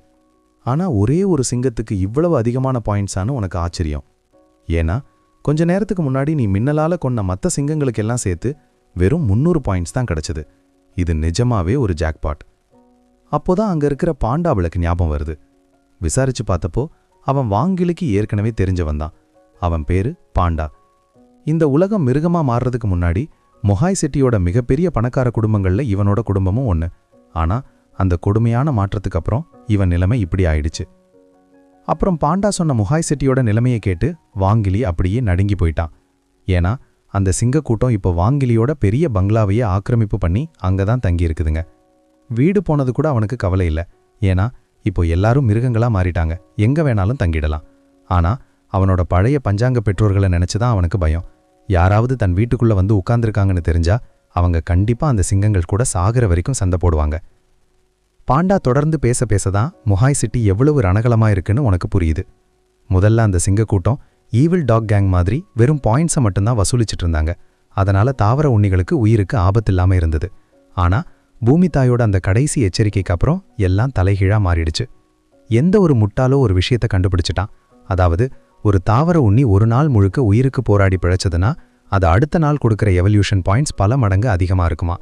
இதனால அந்த சிங்கக்கூட்டம் தங்களோட கோர முகத்தை காட்ட ஆரம்பிச்சிட்டாங்க. கம்மியா பாயிண்ட்ஸ் கொடுக்குற தாவர உண்ணிகளை எல்லாம் ஒன்னா சேர்த்து அவங்கள வேட்டையாடி ஓட விட்டு கொடுமைப்படுத்துறாங்க. கடைசியில 10ல் ஒருத்தன்தான் பிழைக்கிறான். ஆனா முகாய் சிட்டி இவ்வளவு ஆபத்தா இருந்தாலும் உனக்கு பயம் இல்லை. இப்பதான் ஒரு சின்ன சர்க்கிள் வந்ததே தவிர நீ உன்னோட முழு பலத்தையும் இன்னும் காட்டவே இல்லை. ஒரு மின்னல் போதலைனா என்ன, 10 மின்னலை விடலாம். அதுவும் இல்லாம உன்கிட்ட இன்னும் பவர்ஃபுல்லான டிராகன்ஸ் விராத் இருக்கு. நீ இதுவரைக்கும் ஏன் புது டேலண்ட் எடுக்கலனா ஒன்னும் உனக்கு சமமான எதிரி யாரும் கிடைக்கல. ரெண்டாவது, இந்த சிஸ்டம் ரொம்ப பேராசை பிடிச்சது. முதல்ல ஒரு டேலண்ட் எடுக்க 1000 பாயிண்ட்ஸ் போதும்னு நீ நினைச்ச. ஆனா அது அப்படி இல்லை. ஒவ்வொரு தடவை நீ டிரா பண்ணும்போதும் அடுத்த தடவைக்கு அந்த பாயிண்ட்ஸ் அப்படியே டபுள் ஆகுது. ஆனா இப்போ இருக்கிற நிலைமையில கண்டிப்பா புது டேலண்ட் வேணும்னு நீ முடிவு பண்ணிட்ட. கிளம்புறதுக்கு முன்னாடி பிளாக் டாக் கிங் கொடுத்த பாயிண்ட்ஸை வச்சு இப்போதைக்கு ஒரே ஒரு தடவை தான் உன்னால டேலண்ட் எடுக்க முடியும். அடுத்த தடவை டேலண்ட் எடுக்க 4000 பாயிண்ட்ஸ் வேணும். அது இப்போதைக்கு சாத்தியமில்லை. அப்படியே இருந்தாலும் எல்லா பாயிண்ட்ஸையும் செலவு பண்ண உனக்கு தைரியம் இல்லை. ஏன்னா ஆபத்து நேரத்துல உன்னை பாதுகாத்துக்க கொஞ்சம் பாயிண்ட்ஸ் கையிருப்பு வேணும். ஆனா சிஸ்டம் கொடுக்கிற ஒவ்வொரு டேலண்ட்டும் வேற லெவல்ல இருக்கிறதால எக்ஸ்ட்ராவா ஒரு ஸ்கில் கிடைச்சா அது பெரிய ப்ளஸ் தான். இதையெல்லாம் யோசிச்சுட்டு நீ டக்குன்னு டிரா பண்ணன. பாயிண்ட்ஸ் குறைஞ்ச அடுத்த செகண்ட் அந்த சக்கரம் சுத்துது. சிஸ்டம் அறிவிக்குது, வாழ்த்துகள், உங்களுக்கு நொங்மின் ஜென்லே அப்படிங்கிற புது டேலண்ட் கிடைச்சிருக்கு. இந்த ஸ்கில் மூலமா உன்னோட டிராகன் ஆன்மாவை பயன்படுத்தி ஒரு அதிரடியான கர்ஜனையும் உன்னால வெளிப்படுத்த முடியும். கம்மியான எனர்ஜியை பயன்படுத்தினா சுத்தி இருக்கிற எல்லா எதிரிகளையும் அப்படியே ஸ்டன் பண்ணி அசைய விடாம ஆக்கிடும். ஒருவேளை அதிகமான எனர்ஜியை பயன்படுத்தினா அது நேரடியா எதிரியோட ஆன்மாவையே தாக்கி அழிச்சிடும். விஷயத்தை புரிஞ்சுக்கிட்ட நீ, இதுதான் எனக்கு இப்போ கரெக்டான ஸ்கில்லுன்னு நினைச்சேன். அந்த சிங்கங்களுக்கு உடம்பு வேணா பலமா இருக்கலாம், ஆனா கண்டிப்பா அவங்க ஆன்மா அவளும் பலமா இருக்காது. ஒருவேளை ஆன்மா தப்பிச்சாலும் உன்னோட 10 மடங்கு பவர் கொண்ட ஹெவன்லி தண்டர் முன்னாடி அவங்க உடம்பு தாங்குமாங்கிறது சந்தேகம்தான். இந்த நேரத்துல அந்த பாண்டா ஒரு முக்கியமான முடிவை எடுக்கிறான். ரொம்ப உறுதியான குரல்ல, நானும் உங்க கூட முகாய் சிட்டிக்கே வர்றேன்னு சொல்றான். உனக்கு ஒரே ஆச்சரியம். கொஞ்ச நேரத்துக்கு முன்னாடி பயத்துல நடுங்கிட்டு இருந்தவன் இப்போ திடீர்னு எப்படி இவ்வளவு தைரியமா பேசுறான்னு யோசிச்சேன். அப்போதான் அவன் முழு கதையையும் சொல்றான். இந்த மாற்றத்துக்கு அப்புறம் அவனோட மொத்த குடும்பமே பாண்டாக்களா மாறிட்டாங்க. அவங்க அதிகமா எவல்யூஷன் பாயிண்ட்ஸ் கொடுக்கறாங்கங்கிறதால சிங்கக்கூட்டம் அவங்கள ஒரு இடத்துல அடைச்சு வச்சு சாப்பாடு போட்டு வளர்த்தாங்க. சுரண்டல் நடந்தாலும் சாப்பாட்டுக்கு கவலை இல்லாம இருந்தது. ஆனா அந்த பேராசை பிடிச்ச சிங்கங்களுக்கு இது போதல. நீங்க பாயிண்ட்ஸ் கொடுக்கற வேகம் பத்தாதுன்னு சொல்லி அவங்கள வச்சு ஒரு சோதனை பண்ண பிளான் போட்டாங்க. அதாவது இந்த பாண்டாக்களையும் அந்த வேட்டையாடி பாயிண்ட்ஸ் எடுக்கிற கொடுமையான பிளான்ல சேர்க்க பார்த்தாங்க. இதை கேட்ட பாண்டாவோட அப்பா, இதுக்கு சம்மதிக்க முடியாது, இது எங்களை சாகடிக்கிறதுக்கு சமம்னு சொல்லிட்டாரு. அதனால சிங்கங்களோட கவனம் கம்மியா இருக்கிற நைட்டு நேரத்துல அங்க இருந்து தப்பிச்சு ஓடலான்னு பிளான் போட்டாங்க. இந்த சுரண்டல் மட்டும் இல்லைனா பாண்டாவோட வளர்ச்சி வேகத்துக்கு அவங்களால காட்டுல ஈஸியா ஒரு இடத்த பிடிச்சு கெத்தா வாழ முடியும். பாண்டாக்கள் பார்க்கறதுக்கு வேணா சாதுவா இருக்கலாம், ஆனா அவங்களும் ஒரு வகை கரடிங்க தான். அவங்களோட அட்டாக் பண்ற வேகம் எந்த ஒரு மாமிச உண்ணிக்கும் கம்மியானதில்ல. ஆனா பாவம், அவங்க அந்த சிங்கங்களோட கொடூரத்தை ரொம்ப குறைவா மதிப்பிட்டுட்டாங்க. அவங்க தப்பிக்க பிளான் போடுறாங்கன்னு தெரிஞ்சதுமே சிங்கக்கூட்டம் துளி கூட யோசிக்காம அவங்கள அட்டாக் பண்ணிடுச்சு. தினமும் சுரண்டப்பட்டு பலவீனமா இருந்த அந்த பாண்டாக்களால சிங்கங்களை எப்படி ஜெயிக்க முடியும்? ரொம்ப சீக்கிரமாவே அவங்க தோத்து போயிட்டாங்க. எல்லாரும் பலமா அடிபட்டு ரத்த வெள்ளத்துல கிடந்தாங்க. பாண்டாவோட அப்பாவை அந்த சிங்கங்கள் அங்கேயே அடிச்சு கொன்னுடுச்சுங்க. கடைசியில இந்த பாண்டா மட்டும்தான் அந்த ரணகலத்துல இருந்து தப்பிச்சு இங்க வரைக்கும் ஓடி வந்திருக்கு. முதல்ல இவன் தனியா காட்டுல வளர்ந்து அப்புறமா பழி வாங்கலான்னு தான் நினைச்சான். ஆனா உன்னோட அந்த அசுர பலத்தை பார்த்த உடனே அவன் மனசை மாத்திக்கிட்டான். ஏன்னா உன்னால அந்த சிங்க கூட்டத்தை ஈஸியா நசுக்க முடியும்னு அவனுக்கு தெரிஞ்சிடுச்சு. அவன் கதையை கேட்ட உடனே நீயும் உதவி செய்ய ஒத்துக்கிட்ட. எப்படியும் உன்னோட பிளான் மொகாய் சிட்டியை ஆள்றது தான். அதனால என்னைக்கானது ஒரு நாள் அந்த சிங்கங்களை நீ எதிர்கொண்டு தான் ஆகணும். அதுக்கு இப்பவே ஒரு கை பாத்திரலான்னு முடிவு பண்ணிட்ட. 7 நாள் பயணத்துக்கு அப்புறம் ஒரு வழியா உங்களோட இலக்கான மொகாய் சிட்டிக்கு வந்து சேர்ந்துட்டீங்க. ஆனா சிட்டி கேட்டுக்கு முன்னாடி சில சிங்கங்கள் இங்கேயும் அங்கேயும் ரோந்து போய்கிட்டு இருக்கு. அவசரப்பட்டு முன்னாடி போனா அவங்க உங்களை துரத்த ஆரம்பிச்சிடுவாங்க. நீ கவனிச்ச ஒரு விஷயம் என்னன்னா, மொகாய் சிட்டிக்கு பக்கத்துல வர வர மற்ற மிருகங்களோட நடமாட்டமே இல்ல. இது எல்லாரும் மிருகமா மாறின காலம். இப்போ மிருகங்களோட எண்ணிக்கை முன்னாடியை விட அதிகமா இருக்கணும். ஆனா இங்க ஒருத்தரை கூட காணோம்னா கண்டிப்பா சுத்தி இருக்கிற எல்லா தாவர உண்ணிகளையும் அந்த சிங்கங்கள் பிடிச்சு வச்சு பாயிண்ட்ஸ் எடுத்துக்கிட்டு இருக்குன்னு அர்த்தம். உன்னோட பலத்துக்கு நீ நேரடியா உள்ள நுழையிறது ஒன்றும் கஷ்டம் இல்ல. ஆனா அப்படி செஞ்சா சிங்கங்களோட மொத்த கவனமும் உன்மேல விழுந்துடும். உன்னோட சக்தியை பார்த்தா அவனுங்க பயந்து போய் சிதறி ஓடிடுவானுங்க. நீங்க 3 பேர் தான் இருக்கீங்க. ஓடுற எல்லா சிங்கத்தையும் உங்களால துரத்தி பிடிக்க முடியாது. உங்கிட்ட இருக்கிற டிராகன்ஸ் ராத் ஒருத்தரை துரத்தி பிடிச்சு அழிக்கும். ஆனா மொத்த கூட்டத்தையும் அதுல ஒழிக்க முடியாது. சிங்கங்களை மொத்தமா வளைச்சு பிடிக்கணும்னா அவனுங்கள சிதறி ஓட விடாம பண்ணணும். உன்னோட கொள்கை என்னன்னா, ஒன்னு சும்மா இருக்கணும், இல்லனா அடிச்சு பணிய வைக்கணும். ஒருத்தன் தப்பிச்சு போனாலும் பின்னாடி தலைவலிதான். அப்போதான் அந்த பாண்டா ஒரு ஐடியா சொன்னான். சிட்டிக்குள்ள ரகசியமா நுழைய ஒரு இடம் அவனுக்கு தெரியுமா. அவனுங்கள ஒரு பழைய மயானத்துக்கு, செமித்தரிக்கு கூட்டிட்டு போனான். அது வெறும் மயானம் மட்டும் இல்ல, அதுக்கு அடியில் ஒரு பழைய ஏர் ரைட் ஷெல்டர், விமான தாக்குதல்ல இருந்து தற்காத்துக்கொள்ளும் சுரங்கம் இருக்கு.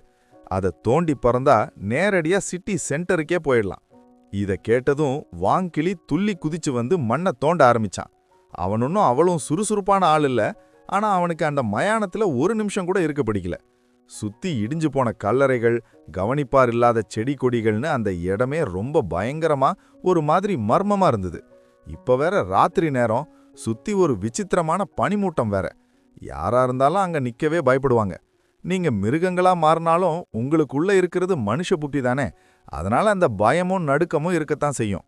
ஆனா ஒன்னு ஒத்துக்கணும், அந்த ஆலிகேட்டர் ஆமையோட தோன்ற வேகம் பயங்கரமானது. ஒரு 10 நிமிஷத்துல அங்க இருந்த புதர்கள் எல்லாம் மறைஞ்சு 1 மீட்டர் ஆழத்துக்கு ஒரு பெரிய குழி உருவாயிடுச்சு. குழியோட அடியில ஒரு ராட்சத கல்லால செஞ்ச மூடி, மேன்ஹோல் கவர் இருந்தது. பாண்டா ஒரு சத்தத்தோட அதை தள்ளிவிட உள்ள ஒரு இருட்டான ஓட்ட தெரிஞ்சுது. சுரங்கத்துக்குள்ள போனதுக்கப்புறம் ஒரு பெரிய காங்கிரீட் செவரு உங்களை தடுத்துச்சு. உன்னோட ஸ்பிரிச்சுவல் சென்ஸை வச்சு அந்த செவரு எவ்வளவு கனம்னு பார்த்தா உன்னால அந்த பக்கம் என்ன இருக்குன்னே உணர முடியல. அப்படின்னா அந்த செவரு அவ்வளவு கனமா இருக்குன்னு அர்த்தம். பெரிய மிஷின்கள் இல்லாம அதை உடைக்கவே முடியாது. வேற வழியே இல்லாததுனால நீ உன்னோட முழு பலத்தையும் வச்சு அதை உடைக்க முடிவு பண்ணின. டிராகன்ஸ் ராட் ஸ்கில்ல ஆக்டிவேட் பண்ணதும் அந்த நெருப்பு நட்சத்திரம் உருவானது. தகிக்கும் நெருப்பு குழம்பு மாதிரி அந்த பகுதி முழுசும் ஆரஞ்சு சிவப்பு நிறத்துல நெருப்பு ஜொலிச்சுது. குளிரா இருந்த அந்த சுரங்கம் அடுத்த செகண்ட் கொதிக்கும் நெருப்பு உலையா மாறிடுச்சு. இதை ஏற்கனவே பார்த்திருந்தாலும் வாங்கிளி எச்சில் முழுங்குறான். உன்னோட அந்த டிராகன்ஸ் ஃப்ராத் நெருப்பு பந்த பார்த்ததும் ஏற்கனவே அதை பார்த்திருக்கிற வாங்கு கிளிக்கே இன்னொரு விதமான உதறல் இருக்கு. பாண்டாவோ அப்படியே சிலையாகி நின்னுட்டான். இதுக்கு பக்கத்துல மட்டும் போனா அடுத்த செகண்ட் கருகிடுவோன்னு அவனுக்கு புரியுது. உன்னோட இந்த திறமை நீ கட்டளையிடுற வரைக்கும் 5 நிமிஷம் ஒரு நெருப்பு பந்து மாதிரியே இருக்கும். அந்த தகிக்கும் நெருப்பு செவுத்துல பட்டதும் ஐஸ் கட்டி ஊகுற மாதிரி அந்த உறுதியான காங்கிரீட் அப்படியே உருக ஆரம்பிச்சுது. அவ்வளவு கனமான செவுத்துல டக்குன்னு ஒரு கருப்பு நிற வழி உருவானது. நிஜத்தை சொல்லப்போனா ஒரு செவுத்த உடைக்க இந்த டிராகன்ஸ் விராத் ஸ்கில்ல யூஸ் பண்றது ஒரு கொசுவை அடிக்க பீரங்கியை பயன்படுத்துற மாதிரி தான். ஆனா வேற வழி இல்ல. சுரங்கத்தை விட்டு வெளியே வந்து பார்த்தா நீங்க இப்ப மொஹாய் சிட்டியோட டவுன் டவுன் ஏரியாக்குள்ள வந்துட்டீங்க. வெளியே வந்ததும் ரொம்ப ஜாக்கிரதையா சுத்தி முத்தி பார்த்தீங்க. சிங்கங்களோட ஏரியாவுல அசால்ட்டா நடமாடுறது ஆபத்துன்னு உனக்கு தெரியும். ஒரு வழியா பாதுகாப்பா இருக்கும்னு தெரிஞ்சதும் அந்த சிங்க கூட்டத்தை எப்படி மொத்தமா காலி பண்றதுன்னு டிஸ்கஸ் பண்ண ஆரம்பிச்சிங்க. கடைசில எல்லாரும் ஒரு முடிவுக்கு வந்தீங்க. அதே பழைய ட்ரிக்கையே ஃபாலோ பண்ணலாம். அதாவது நீயே இறை மாதிரி முன்னாடி போய் அவங்கள வரவழைக்கணும். அவனுங்க எல்லாம் ஒன்னா கூடினதுக்கு அப்புறம் ஒரே ஹெவன்லி தண்டர் மூலமா மொத்த கூட்டத்தையும் முடிக்கணும். பிளான் சிம்பிள் தான், ஆனா மரண மாசான பிளான். ஆனா இப்போதைக்கு இதை செய்ய முடியாது. அவனுங்க எல்லாரும் ஒன்னா கூடுற வரைக்கும் வெயிட் பண்ணணும். அது வரைக்கும் ஒழிஞ்சிருக்கிறதுக்காக பாண்டாவோட சொந்தக்காரங்க வீட்டுக்கு போக முடிவு பண்ணீங்க. உன்னோட சக்தியை வச்சு மற்ற மிருகங்கள் கண்டுல படாம தப்பிச்சு ஒரு வழியா அந்த வீட்டுக்கு வந்து சேர்ந்துட்டீங்க. அது ஒரு 3 அடுக்கு கொண்ட பெரிய பங்களா. பார்க்க கொஞ்சம் பழையசா இருந்தாலும் கெத்தா இருந்தது. வீட்டு கேட்டு திறந்துதான் கிடந்தது. உள்ள பார்த்தா ஒரே இருட்டு. பார்க்கறதுக்கு அங்க யாரும் இருக்கிற மாதிரி தெரியல. ஆனா உன்னோட சக்தியை வச்சு செக் பண்ணப்போ உள்ள ஏகப்பட்ட மிருகங்கள் இருக்கிறது உனக்கு தெரிஞ்சுது. நீங்க கேட்டுக்கு பக்கத்துல போறதுக்குள்ள உள்ள இருந்து பயங்கரமா நாய் குறைக்கிற சத்தம் கேக்குது. அடுத்த செகண்டு சில பெரிய ஷீபா இனு வகை நாய்கள் வெளியே வந்து உங்களை வளைச்சுக்கிட்டாங்க. ஆனா அந்த பாண்டாவோட முகத்தை பார்த்ததும் அவங்க அப்படியே நின்னுட்டாங்க. அந்த ஷீபா இனு நாய்கள்ல ஒன்று பாண்டாவை அடையாளம் கண்டுகிட்டதால எந்த தடையும் இல்லாம நீங்க உள்ள போனீங்க. ஆனா உள்ள போன உடனே வாங்கிலிக்கு அப்படியே உடம்பெல்லாம் நடுங்க ஆரம்பிச்சிடுச்சு. அந்த இடத்துல பூனை நாய் மட்டும் இல்ல, பாம்பு பூச்சின்னு ஏகப்பட்ட மிருகங்கள் அங்கங்க படுத்துக்கிட்டு இருந்தது. அதை விட கொடுமை, அங்க 2 மேகப்புலிகள் கூட இருந்தது. எல்லாமே மாமிச உண்ணிகள். நீங்க உள்ள வந்ததும் அவங்க எல்லாரும் உங்களை ஒரு ருசியான சாப்பாடு மாதிரி வெறிச்சு பார்க்க ஆரம்பிச்சாங்க. நிலைமை கைமீறி போகும்னு தெரிஞ்ச அடுத்த செகண்ட் நீ உன்னோட டிராகன் சக்தியை வெளிப்படுத்தின. வானத்திலிருந்து இறங்கின அந்த அதீத அழுத்தத்துல அங்க இருந்த எல்லா மிருகங்களும் அப்படியே தரையில விழுந்து மூச்சு விட கஷ்டப்பட்டாங்க. ஒரு நிமிஷத்துல அந்த இடத்தையே உன்னோட கட்டுப்பாடுக்குள்ள கொண்டு வந்துட்ட. அப்போ அந்த வீட்டோட மெயின் டோர் திறக்கப்படுது. உள்ள இருந்து ஒரு மிரட்டலான உருவம் வெளியில வருது. அது ஒரு கருப்பு சிறுத்தை. வெளியில நடக்கிற கூத்த பார்த்த அந்த சிறுத்தை பாண்டா கிட்ட பேச வரத்துக்குள்ள நீ கொடுத்த அழுத்தத்துல அதுவும் அப்படியே நிலை குலைய பார்த்தது. உடனே பாண்டா பதறி போய், நீ பாட்டுங்க, இது என் அக்கான்னு கத்துறான். நீயும் உன்னோட சக்தியை திரும்ப பெற்றுக்கொண்டாய். அப்புறம் பாண்டா நடந்த எல்லாத்தையும் அவகிட்ட விளக்கி சொன்னான். உன்னோட அந்த பழிவாங்கும் பிளானையும் சொன்னான். பாண்டாவோட அக்கா பாண்டிங் உன்னை ஒரு மாதிரி ஆச்சரியமா பார்த்தா. கொஞ்ச நேரத்துக்கு முன்னாடி அவ உணர்ந்த அந்த அழுத்தம் அவளுக்கு பயத்தை கொடுத்திருந்தது. ஒரு முட்டைக்கு இவ்வளோ சக்தியா நான் அவ மயண்டு போயிருந்தா. ஒருவேளை இந்த முட்டை உதவி பண்ணுனா கண்டிப்பா அந்த சிங்கங்களை ஒழிச்சிடலான்னு அவளுக்கு ஒரு நம்பிக்கை வந்தது. அடுத்த நாள் காலை ஒரு பெரிய சத்தத்தோட வீட்டோட கேட்டு திறக்கப்படுது. உளவு பார்க்க போன பாண்டிங் வேக வேகமா உள்ள ஓடி வரா. அவ கொண்டு வந்த செய்தி பாண்டாவை நிலை குலைய வச்சது. அந்த சிங்க கூட்டம் இப்ப உன்னோட அம்மாவை வேட்டையாட பிளான் பண்ணிருக்காங்க. இந்த நியூஸை கேட்டதும் பாண்டாவுக்கு அறிவு மழுங்கி வெறி பிடிச்சவ மாதிரி ஆகிட்டான். பாண்டா திடீர்னு தன் தலையை உயர்த்தி ஒரு மிருகத்தனமான கர்ஜனை செஞ்சான். அப்புறம் மின்னல் வேகத்துல வெளியே ஓடுனான். இத பார்த்து அங்கிருந்த எல்லா மிருகங்களும், ஏன் நீயும் கூட ஒரு நிமிஷம் ஷாக் ஆகிட்டீங்க. பாண்டா அவசரப்பட்டு உன்னோட பிளானை சொதப்பினாலும் கிட்டத்தட்ட இதுவும் ஒரு நல்ல நேரம்தான்.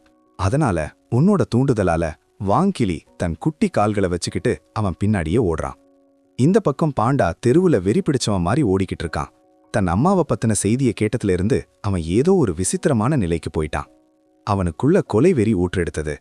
அவன் முழு வேகத்துல ஓடுனதுனால ரொம்ப சீக்கிரமாவே சிங்க கூட்டத்தோட முகாமுக்கே போயிட்டான். அங்க இருந்த சில சிங்கங்களோட அவன் சண்டை போட ஆரம்பிச்சான்.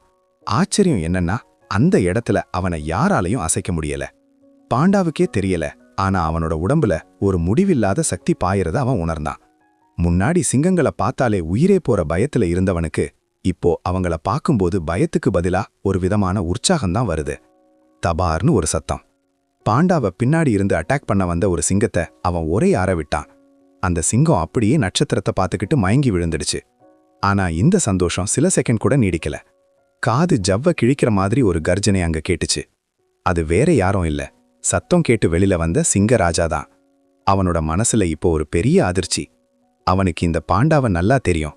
சில நாளைக்கு முன்னாடி தப்பிச்சு போன பாண்டா இவன்தான். அவனை பிடிக்கதான் ஆட்களை அனுப்புனா. ஆனா அவன் எப்படி இவ்வளோ பலசாலியா இங்க வந்தான்னு அவனுக்கு புரியல. கடுப்பான சிங்கராஜா உடனே அவனை பிடிச்சு கொல்ல சொல்லி உத்தரவிட்டான். மத்த சிங்கங்கள் எல்லாம் பாண்டா மேல மொத்தமா பாயுதுங்க. நாலா பக்கமும் இருந்து சிங்கத்தோட நகங்கள் தன் மேல பாயிறப்ப கூட பாண்டா பயப்படல. அவன் தற்காப்பு பண்ணிக்கவோ இல்ல ஓடவும் நினைக்கல. ஏன்னா ஓட இப்போ இடமும் இல்ல. சிங்கத்தோட நகங்கள் பாண்டாவோட சதையை கிழிக்கிற சப்பம் கேக்குது. ஆனா பாண்டா அந்த வலியையும் தாங்கிக்கிட்டு தன் பலமான கைகளால சிங்கத்தோட தலையிலேயே ஓங்கி ஒரு குத்து விட்டான். தொக்குன்னு ஒரு சத்தம். அந்த சிங்கத்தோட மண்டை அப்படியே சிதைஞ்சி தரையில விழுந்துடுச்சு. அந்த சிங்கம் சாகர நிலைமையில இருக்கு. ஆனா பாண்டா அதை முடிச்சு வைக்கிறதுக்குள்ள அடுத்த அட்டாக் அவன் மேல வந்து விழுந்தது. 3வது சிங்கமும் அட்டாக் பண்ணுது. ஆனா பாண்டா மேல விழுந்த ஒவ்வொரு அடியும் ஒரு சின்ன கீறலை மட்டும்தான் ஏற்படுத்துச்சு. பார்க்கறதுக்கு அது பயங்கரமா இருந்தாலும் பாண்டாவோட அந்த தடிவனான தோலுக்கு அது வெறும் நகைக்கீறல் தான். ஆனா அவன் வாங்கின ஒவ்வொரு அடிக்கும் பதிலா எதிரியோட எலும்பு உடையிற சத்தம் அங்க கேட்டுக்கிட்டே இருந்தது. இருந்தாலும் கூட்டம் அதிகமாக பாண்டாவோட வேகம் குறைய ஆரம்பிச்சுது.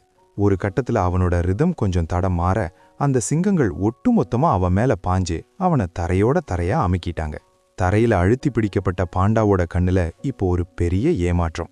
கொஞ்ச நேரத்துக்கு முன்னாடி இருந்த அந்த வெறி நிலை மட்டும் இருந்திருந்தா இவ்வளோ சீக்கிரம் அவன் தோத்திருக்க மாட்டான். ஆனா ஏதோ ஒரு காரணத்தால அந்த சக்தி டக்குன்னு மறைஞ்சிடுச்சு. இதற்கிடையில் சிங்கராஜா சுத்தி முத்தி பார்க்கறான். சாக கிடக்கிற தன்னோட 1 டஜன் சிங்கங்களை பார்த்ததும் அவனுக்கு கோபம் தலைக்கேறுது. அந்த வெறிய தீத்துக்க பாண்டாவோட அம்மாவை அங்க இழுத்துட்டு வர சொன்னான். பாண்டாவோட கண்ணு முன்னாடியே அவங்க அம்மாவை கொல்ல போறதா முடிவு பண்ணான். உடம்பெல்லாம் காயங்களோட கிடக்கிற தன் மகனை பார்த்ததும் அந்த தாயோட கண்ணுல இருந்து கண்ணீர் அருவி மாதிரி கொட்டுது. பாண்டா ஏதோ பேச வர்றான். ஆனா சிங்கராஜாவோட சைகையால ஒரு சிங்கம் அவனோட வாயை பலமா மூடிடுச்சு. சிங்கராஜா தன் கூர்மையான நகங்களை உயர்த்தி பாண்டாவோட அம்மாவை குறி வச்சான்.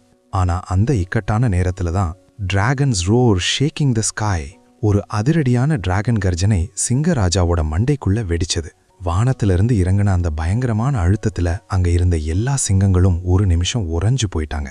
சிங்கராஜா நிலைதடுமாறி தரையில தபார்னு விழுந்தான். உடம்பு மேல இருக்கிற அந்த பாரத்தை தாங்கிக்கிட்டு இந்த திடீர் மாற்றத்துக்கு காரணம் யாருன்னு அவன் தேடினப்போ அங்க ஒரு ராட்சச அலிகேட்டர் ஆமை நின்னுகிட்டு இருந்தது. அந்த அழுத்தத்துக்கு காரணம் அந்த ஆமையோட முட்டைதான்னு அவனுக்கு புரிஞ்சிடுச்சு. வாங்கிலி மூச்சிறைக்க ஓடி வந்து பாண்டாவுக்கு பக்கத்துல அப்படியே அமர்ந்தான். அவங்க 2 பேரும் பேசிக்கிறத பார்த்த சிங்கராஜாவுக்கு ஏதோ தப்பு நடக்குதுன்னு புரிஞ்சது. அவன் எந்திரிக்க முயற்சி பண்ணின அடுத்த செகண்ட் அவனோட மண்டைக்குள்ள 1000 ஊசிகளை வச்சு குத்துற மாதிரி ஒரு வலி. முட்டைக்குள்ள இருந்த உனக்கும் கொஞ்சம் ஆச்சரியம்தான். பாண்டாவோட அம்மாவை காப்பாத்த நீ டக்குன்னு உன்னோட புது ஸ்கில்ல பயன்படுத்தின.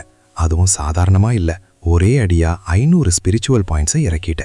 அவ்வளோ பாயிண்ட்ஸை செலவு பண்ணது கொஞ்சம் மனசுக்கு கஷ்டமா இருந்தாலும் அதோட ரிசல்ட் உனக்கு ரொம்ப திருப்தியை கொடுத்துச்சு. அங்க இருந்த 100கணக்கான சிங்கங்கள் அப்படியே மயங்கி விழுந்துட்டாங்க. எந்த தப்பு நடந்துடக்கூடாதுன்னு உன்னோட டிராகன் மைட்டை உச்சக்கட்ட லெவல்ல வெளிப்படுத்தின. ஆனா இந்த சூழ்நிலையிலையும் அந்த சிங்கராஜா அசையறத பார்த்து நீயே கொஞ்சம் ஆச்சரியப்பட்ட. சிங்கராஜாவோட மனசுக்குள்ள இப்போ ஒரு பெரிய கலக்கம். எங்கிருந்துடா வந்தானுங்க இந்த ஆமையும் முட்டையும்? இவனுங்க பல என்ன இவ்ளோ அநியாயமா இருக்குன்னு அவன் மிரண்டு போயிட்டான். மொஹாய் சிட்டில இவன்தான் ராஜா, ஆனா உன்னோட ஒரே அடியில ஆள் அப்படியே உருக்குலைஞ்சு போயிட்டான். ரொம்ப கஷ்டப்பட்டு தலையை தூக்கி உனக்கு என்னதான் வேணும்னு அவன் கேட்கறான். நீயும் சுத்தி வளைக்காம எனக்கு எவல்யூஷன் பாயிண்ட்ஸும் இந்த மொஹாய் சிட்டியும் வேணும்னு நேரடியா சொல்லிட்ட. இத கேட்டதும் சிங்கராஜா துளி கூட யோசிக்காம, எல்லாத்தையும் எடுத்துக்கோ, என்னை கொல்லாம மட்டும் விட்டுடு, நான் உனக்கு அடிமையா இருக்கேன்னு சரணடைஞ்சிட்டான். அடுத்த செகண்ட் சிஸ்டம் நோட்டிஃபிகேஷன் வருது. வாழ்த்துக்கள், உங்களுக்கு 2,45,974 எவல்யூஷன் பாயிண்ட்ஸ் கிடைச்சிருக்கு. இத கேட்டதும் உனக்கு ஷாக்ல தலை சுத்திருச்சு. என்னது, லட்சக்கணக்கில் பாயிண்ட்ஸா? இது நிஜமாவே வேற லெவல். முன்னாடி பிளாக் டாக் கிங் கிட்ட மொத்தமா ஆட்டைய போட்டதுக்கப்புறம் இப்போதான் மறுபடியும் ஒரே ராத்திரியில கோடீஸ்வரனான ஃபீலிங் உனக்கு வருது. அந்த சந்தோஷத்தை அடக்கிக்கிட்டு எல்லா பாயிண்ட்ஸையும் உன்னோட அடைகாக்கும் நேரத்தை குறைக்க பயன்படுத்தின. சிஸ்டம் சொல்லுது, வாழ்த்துக்கள், அடைகாக்கும் காலம் 1000 வருஷங்கள் குறைக்கப்பட்டது. மீதமுள்ள காலம் 7170 ஆண்டுகள். உன்னோட அந்த முட்டை பொரியிற காலம் குறையிறத பார்த்து உனக்கு கண்ணுத தண்ணியே வந்துருச்சு. ஹைஷாங் சிட்டில 1/2 மாசம் கஷ்டப்பட்டு சம்பாதிக்க வேண்டியதை இங்க ஒரே விசிட்ல முடிச்சிட்ட. ஆனா நீ சந்தோஷத்துல மிதந்துட்டு இருக்கும்போது சிங்கராஜாவோட அலறல் சத்தம் உன்னை கலைச்சது. பார்த்தா பாண்டா சிங்கராஜா மேல ஏறி உட்காந்துக்கிட்டு லெஃப்ட் அண்ட் ரைட்னு பொளந்து தள்ளுறான். பாண்டாவோட ஒவ்வொரு குத்தும் சிங்கத்தோட சதைய கிழிக்குது. அந்த இரத்த கலரியான காட்சிய பார்க்க முடியாம வாங்கிலி கண்ணை மூடிக்கிட்டான். ஆனா அப்போதான் தெளிவா இருந்த வானத்துல ஒரு இடி முழக்கம் மாதிரி சத்தம் கேட்டுச்சு. நிமிந்து பார்த்தா கருப்பு நிறத்துல ஒரு ராட்சத கழுகு காசாக் வானத்திலிருந்து உங்களை நோக்கி மின்னல் வேகத்துல டைவ் அடிச்சு வருது. மனுஷங்க மிருகங்களா மாறினப்போ பல பேர் சிட்டிக்குள்ள இருக்கிற கட்டுப்பாடு பிடிக்காம சுதந்திரமா பறக்கலாம்னு பறவைகளா மாற தேர்வு செஞ்சாங்க. ஆனா இந்த நிலத்துல வாழ்ற மிருகங்களை விட இந்த மாதிரி பறவைகளோட அட்டாக் பண்ற வேகம் ரொம்ப அதிகம். நிலத்துல வாழ்ற மிருகங்களை விட பறவைகளுக்கு பலமும் தற்காப்பும் கம்மி தான். ஆனா அவங்களுக்குன்னு சில ப்ளஸ் பாயிண்ட்ஸ் இருக்கு. யாராலையும் எட்ட முடியாத வேகம், அப்புறம் எந்த நிலப்பரப்பா இருந்தாலும் கவலை இல்லாம பறக்கிற சுதந்திரம். ஆனா உனக்கு அவங்கள பார்த்து பொறாமையெல்லாம் வரல. ஏன்னா என்னைக்காவது ஒரு நாள் நீ ஒரு மாபெரும் தெய்வீக டிராகனா மாறி வானத்துக்கும் பூமிக்கும் நடுவுல ராஜாவா உலாவர போறவன். வானத்துல இருந்து வந்த அந்த பருந்து வாங்கிலிய அப்படியே வெறிச்சு பார்த்தது. அதோட உள்ளுணர்வு சொல்லுச்சு, அந்த ஆமையோட முதுகுல இருக்கிற முட்டை ஏதோ ஒரு அபூர்வமான பொருள்னு. அதோட கூர்மையான நகங்கள் வாங்கிலிய தாக்க வர்ற அதே நேரத்துல உன்னோட அந்த அதிரடியான டிராகன் கர்ஜனை அதோட மண்டைக்குள்ள வெடிச்சது. டைவ் அடிச்சு வந்த அந்த பருந்து அப்படியே மின்னல் தாக்குன மாதிரி நடுங்கி தபார்னு தரையில விழுந்துச்சு. வானத்திலிருந்து திடீர்னு ஏதோ ஒன்று வந்து விழுந்ததை பார்த்து வாங்கிலிக்கு அப்படியே உசுரே போயிருச்சு. அப்புறம் கொஞ்சம் சுதாரிச்சுக்கிட்டு மெதுவா அந்த பருந்துக்கிட்ட போய் அதோட கழுத்தை நறுக்குன்னு அமுக்கி பிடிச்சுக்கிட்டான். அது எவ்வளவு போராடியும் வாங்கிலியோட பலமான பிடியிலிருந்து தப்பிக்க முடியல. நீங்க நடத்தின அந்த அதிரடி விசாரணையில ஒரு உண்மை தெரிஞ்சது. அந்த பருந்து யூயேஷான் சிட்டியோட தூதுவனா, அந்த ஊரோட ராஜாவான ப்ளூ ஈகிள் கிங் அனுப்பின ஆளிவன். உலகத்தையே ஒன்னா சேர்ந்து ஜெயிக்கலாம்னு சிங்கராஜாவுக்கு அழைப்பு கொடுக்க வந்திருக்கான். ஆனா இங்க வந்து பார்த்தா சிங்கராஜா ஒரு செத்த நாய்க்குட்டி மாதிரி தரையில விழுந்து கிடக்கான். இதுதான் அந்த பயங்கரமான கோல்டன் லயன் கிங்கான்னு அந்த பருந்துக்கே சந்தேகம் வந்துடுச்சு. சரி, அந்த பருந்து என்ன பண்ணலான்னு நீ யோசிச்சுட்டு இருக்கிறப்போ தூரத்துல இருந்து ஏகப்பட்ட மிருகங்களோட சத்தம் ஒரே நேரத்துல கேக்குது. அடுத்த செகண்ட் குடுகுடுன்னு ஓடி வந்த மாமிச உண்ணிகளும் ராட்சத தாவர உண்ணிகளும் அந்த இடத்துல வந்து குவிஞ்சாங்க. ஆனா உள்ள வந்து பார்த்தவங்களுக்கு அப்படியே தலை சுத்திடுச்சு. ஏன்னா அந்த ஏரியா முழுசும் சிங்கங்கள் செத்து கிடக்குதுங்க. அங்க வந்த விலங்குகள் எல்லாம் அந்த இரத்தக்களறிய பார்த்து அதிர்ச்சியில உறைஞ்சு போயிருந்தாங்க. அப்போதான் அந்த கூட்டத்திலிருந்து ஒரு கருப்பு உருவம் வெளியில வந்தது. அது பேண்டிங். காலையில பாண்டா வெறி பிடிச்சு ஓடுனப்போ அவ ரொம்ப பயந்துட்டா. உன்னோட பலம் அவளுக்கு தெரியும்னாலும் தனியா போய் மாட்டிக்கிட்டா என்ன பண்றதுங்கிற பயத்துல அவ ஒரு மாற்று வழியா யோசிச்சா. இந்த சிட்டியில சிங்க கூட்டத்தால ரொம்ப காலமா ஒடுக்கப்பட்ட பல வேட்டை அமைப்புகள் இருந்தது. அவங்களுக்கு சிங்கங்களை எதிர்க்க தைரியம் இல்ல. ஆனா இப்போ நீ ஒரு மாற்றம் மாதிரி உள்ள வந்ததுனால அவ இதுதான் சரியான நேரம்னு முடிவு பண்ணா. அவளோட ஆட்களை சிட்டி முழுக்க அனுப்பி உன்னோட வீரத்தை பத்தி பரப்ப சொன்னா. சிங்க கூட்டத்தோட கொடுங்கோல் ஆட்சியை ஒழிக்க எல்லாரும் ஒன்னா சேருவோம்னு அவ விட்ட அழைப்பு சிட்டியில ஒரு பெரிய அலையையே உருவாக்கிடுச்சு. சிங்கங்கள் மேல கடுப்புல இருந்த வேட்டை குழுக்கள் மட்டும் இல்லாம அங்கிருந்த சில பெரிய தாவர உண்ணிகள் கூட இந்த புரட்சி படையில வந்து சேர்ந்துட்டாங்க. சிட்டியோட பாதி மிருகங்கள் ஒன்னா சேர்ந்து ஒரு பெரிய ஊர்வலமே நடத்தி நீ இருக்கிற இடத்துக்கு வந்துட்டாங்க. ஆனா உள்ள வந்து பார்த்தா நீ ஏற்கனவே வேலையை முடிச்சு வச்சிருக்க. இத கேள்விப்பட்டதும் உனக்கு சிரிப்பு தான் வந்தது. இவங்க எல்லாம் உள்ள நுழையும் போது ஒரு நிமிஷம் இவங்க சிங்கக்கூட்டத்தோட ஆட்கள்னு நினைச்சு நீ ஹெவன்லி பெண்டர் ஸ்கில்ல ஏவ போயிட்ட. நல்ல வேளை பேண்டிங் முன்னாடி வந்து நின்னுட்டா. இரவு நேரம் வந்தப்போ மொஹாய் சிட்டியே ஒரு புது மாற்றத்தை சந்திச்சது. சிங்கக்கூட்டம் தோத்து போனதுனால சிட்டி முழுக்க ஒரே கொண்டாட்டம். வாங்கிலியோட வீட்டுக்கு முன்னாடி ஏகப்பட்ட மிருகங்கள் கூடிட்டாங்க. அங்க வந்திருந்த ஒவ்வொருத்தரும் பேண்டிங் மாதிரி ஒரு பெரிய டீமுக்கு தலைவங்க. அவங்க எல்லாம் இப்போ இங்க எதுக்கு வந்திருக்காங்கன்னா மொஹாய் சிட்டியோட புது ராஜாவை முடிவு பண்ணத்தான். உண்மையா சொல்லப்போனா அவங்க சும்மா ஒரு ஃபார்மாலிட்டிக்காக தான் வந்திருந்தாங்க. ஏன்னா ஒத்தையில நின்னு சிங்க கூட்டத்தையே துவம்சம் பண்ண உன்னோட பலத்தை பார்த்ததுக்கு அப்புறம் உனக்கு எதிரா யாருக்கும் பேச தைரியம் இல்ல. நீ வாயை துறக்கிறதுக்கு முன்னாடியே அவங்க எல்லாரும் உன்னதான் மொஹாய் சிட்டியின் புதிய ராஜான்னு ஏத்துக்கிட்டாங்க. நீயும் சில முக்கியமான மாற்றங்களா அங்க அறிவிச்ச. முதல்ல அந்த பயங்கரமான சர்வைவல் கேம் இனிமே கிடையாது. மிருகங்களை ஓட விட்டு வேட்டையாடி எவல்யூஷன் பாயிண்ட்ஸ் எடுக்கிற அந்த முறைய நீ ரத்து பண்ணிட்ட. அதுல பாயிண்ட்ஸ் அதிகமா கிடைச்சாலும் ஒரு இனத்தையே அழிக்கிற அந்த அளவுக்கு இரக்கமில்லாத காரியத்தை செய்ய உனக்கு விருப்பம் இல்ல. நீ முட்டையிலிருந்து வெளியே வரதுக்கே 1 மில்லியன் எவல்யூஷன் பாயிண்ட்ஸ் தேவைப்படுது. ஆனா அது மட்டும் உன்னோட லட்சியம் இல்ல. முட்டை பொரிஞ்சதுக்கு அப்புறம் பாயிண்ட்ஸோட தேவை இன்னும் பல மடங்கு அதிகமாகும். அதனால எதிர்காலத்தை யோசிச்சு ஒரு முடிவெடுத்த. இனிமே மொஹாய் சிட்டிலையும் ஹைஷாங் சிட்டி மாதிரியே பாயிண்ட்ஸ் வசூலிக்கப்படும். ஆனா மாமிச உண்ணிகள் ஒன்னா சேர்ந்து வேட்டையாடுற முறைய மட்டும் நீ தடை செய்யல. அவங்க உனக்கு தர வேண்டிய கமிஷன் பாயிண்ட்ஸை ரொம்பவே குறைச்சிட்ட. இதை கேட்டதும் அங்க இருந்த வேட்டை தலைவங்களுக்கு சந்தோஷத்துல கண்ணீரே வந்துடுச்சு. அப்புறம் நீயும் வாங்கிலையும் அந்த பருந்து அடைக்கப்பட்டிருந்த இடத்துக்கு போனீங்க. அவன்கிட்ட யுவேஷான் சிட்டியோட நிலவரத்தை கேட்கலான்னு பார்த்தா அங்க ஒரு அதிர்ச்சி காத்துட்டு இருந்தது. அவன் அடையாளம் தெரியாம மாயமா மறைஞ்சிட்டான். அது ஒரு பேஸ்மெண்ட், ஜன்னல் கூட கிடையாது. நீங்க உள்ள வந்த அந்த இரும்பு கதவு தான் ஒரே வழி. அவன் எப்படி தப்பிச்சிருப்பான்னு நீ குழம்பி போயிருந்தப்போ நீ லேசா சாத்திட்டு வந்த அந்த இரும்பு கதவு க்ரீச்னு ஒரு சத்தத்தோட லேசா திறந்தது. விஷயத்தை புரிஞ்சுக்கிட்ட நீ உடனே உன்னோட டிராகன் மைட்டை ஏவின. அந்த அழுத்தத்துல கண்ணுக்கு தெரியாம மறைஞ்சு தப்பிக்க பார்த்த அந்த பருந்து டக்குன்னு வெளிப்பட்டது.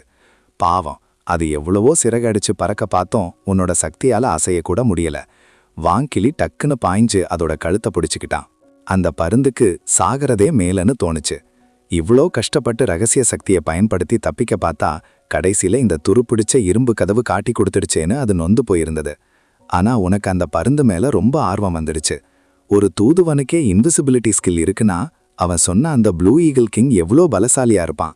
அவன்கிட்ட ஏகப்பட்ட பாயிண்ட்ஸ் இருக்குமேனு உன் கண்கள் ஜொலிச்சது. அப்புறம் அந்த பருந்து கொடுத்த வாக்குமூலத்திலிருந்து உனக்கு தேவையான தகவல்கள் கிடைச்சது. அந்த யுவேஷவன் சிட்டியில ப்ளூ ஈகிள் கிங் ஒரு அசைக்க முடியாத சக்தியா இருக்கிறானா.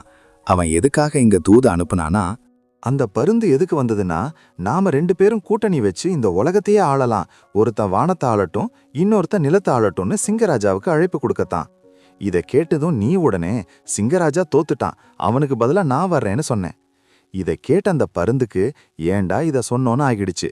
இந்த தலைவலியை மட்டும் ப்ளூ ஈகிள் கிங் கிட்ட கூட்டிட்டு போனா அவன் உயிரோடையே தன்னை பிச்சு குதிரிடுவான்னு அதுக்கு தெரியும். மொகாய் சிட்டிலேயே தங்கி பாயிண்ட்ஸ் வசூலிக்கிறது சேஃப் தான், ஆனா உனக்கு வெளியே உலகத்தை சுத்தி பார்க்க தான் பிடிச்சிருக்கு. மொகாய் சிட்டிக்கு வந்த ஒரே விசிட்லயே பாதி மாச வேலையை முடிச்சிருக்கேன்னா மொகாயை விட பெரிய சிட்டியான யூஏஷான் போனா எவ்வளவோ பாயிண்ட்ஸ் கிடைக்கும். அதுவும் இல்லாம 2 மாசத்துல மொத்த மாகாணத்தையே தன் கட்டுப்பாடுல வச்சிருக்க அந்த ப்ளூ ஈகிள் கிங் கிட்ட என்ன அப்படி ஒரு சக்தி இருக்குன்னு பார்க்கணும்னு உனக்கு ஆசை வந்துடுச்சு.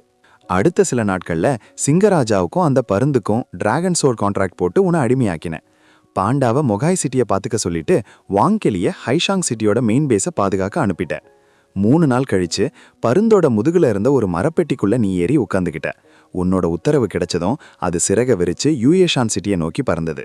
மொகாயிலிருந்து அது 3000 கிலோமீட்டர் தூரம். அந்த பருந்து மணிக்கு 400 கிலோமீட்டர் வேகத்துல பறந்ததுனால அடுத்த நாள் நைட்டே நீங்க யூயேஷான் சிட்டிக்கு வந்து சேர்ந்துட்டீங்க. ஒரு உயரமான மரத்துல இறங்கி நீ தற்காலிகமா ஓய்வெடுத்த.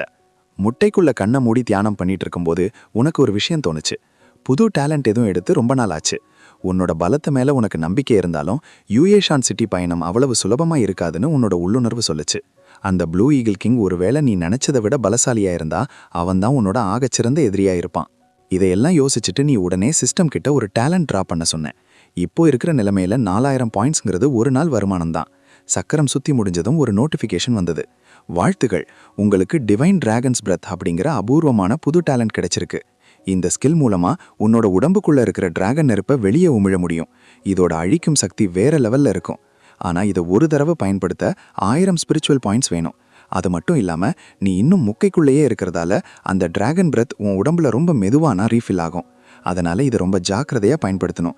இல்லனா சரி பண்ண முடியாத பக்க விளைவுகள் வரும் சிஸ்டம் எச்சரிச்சது.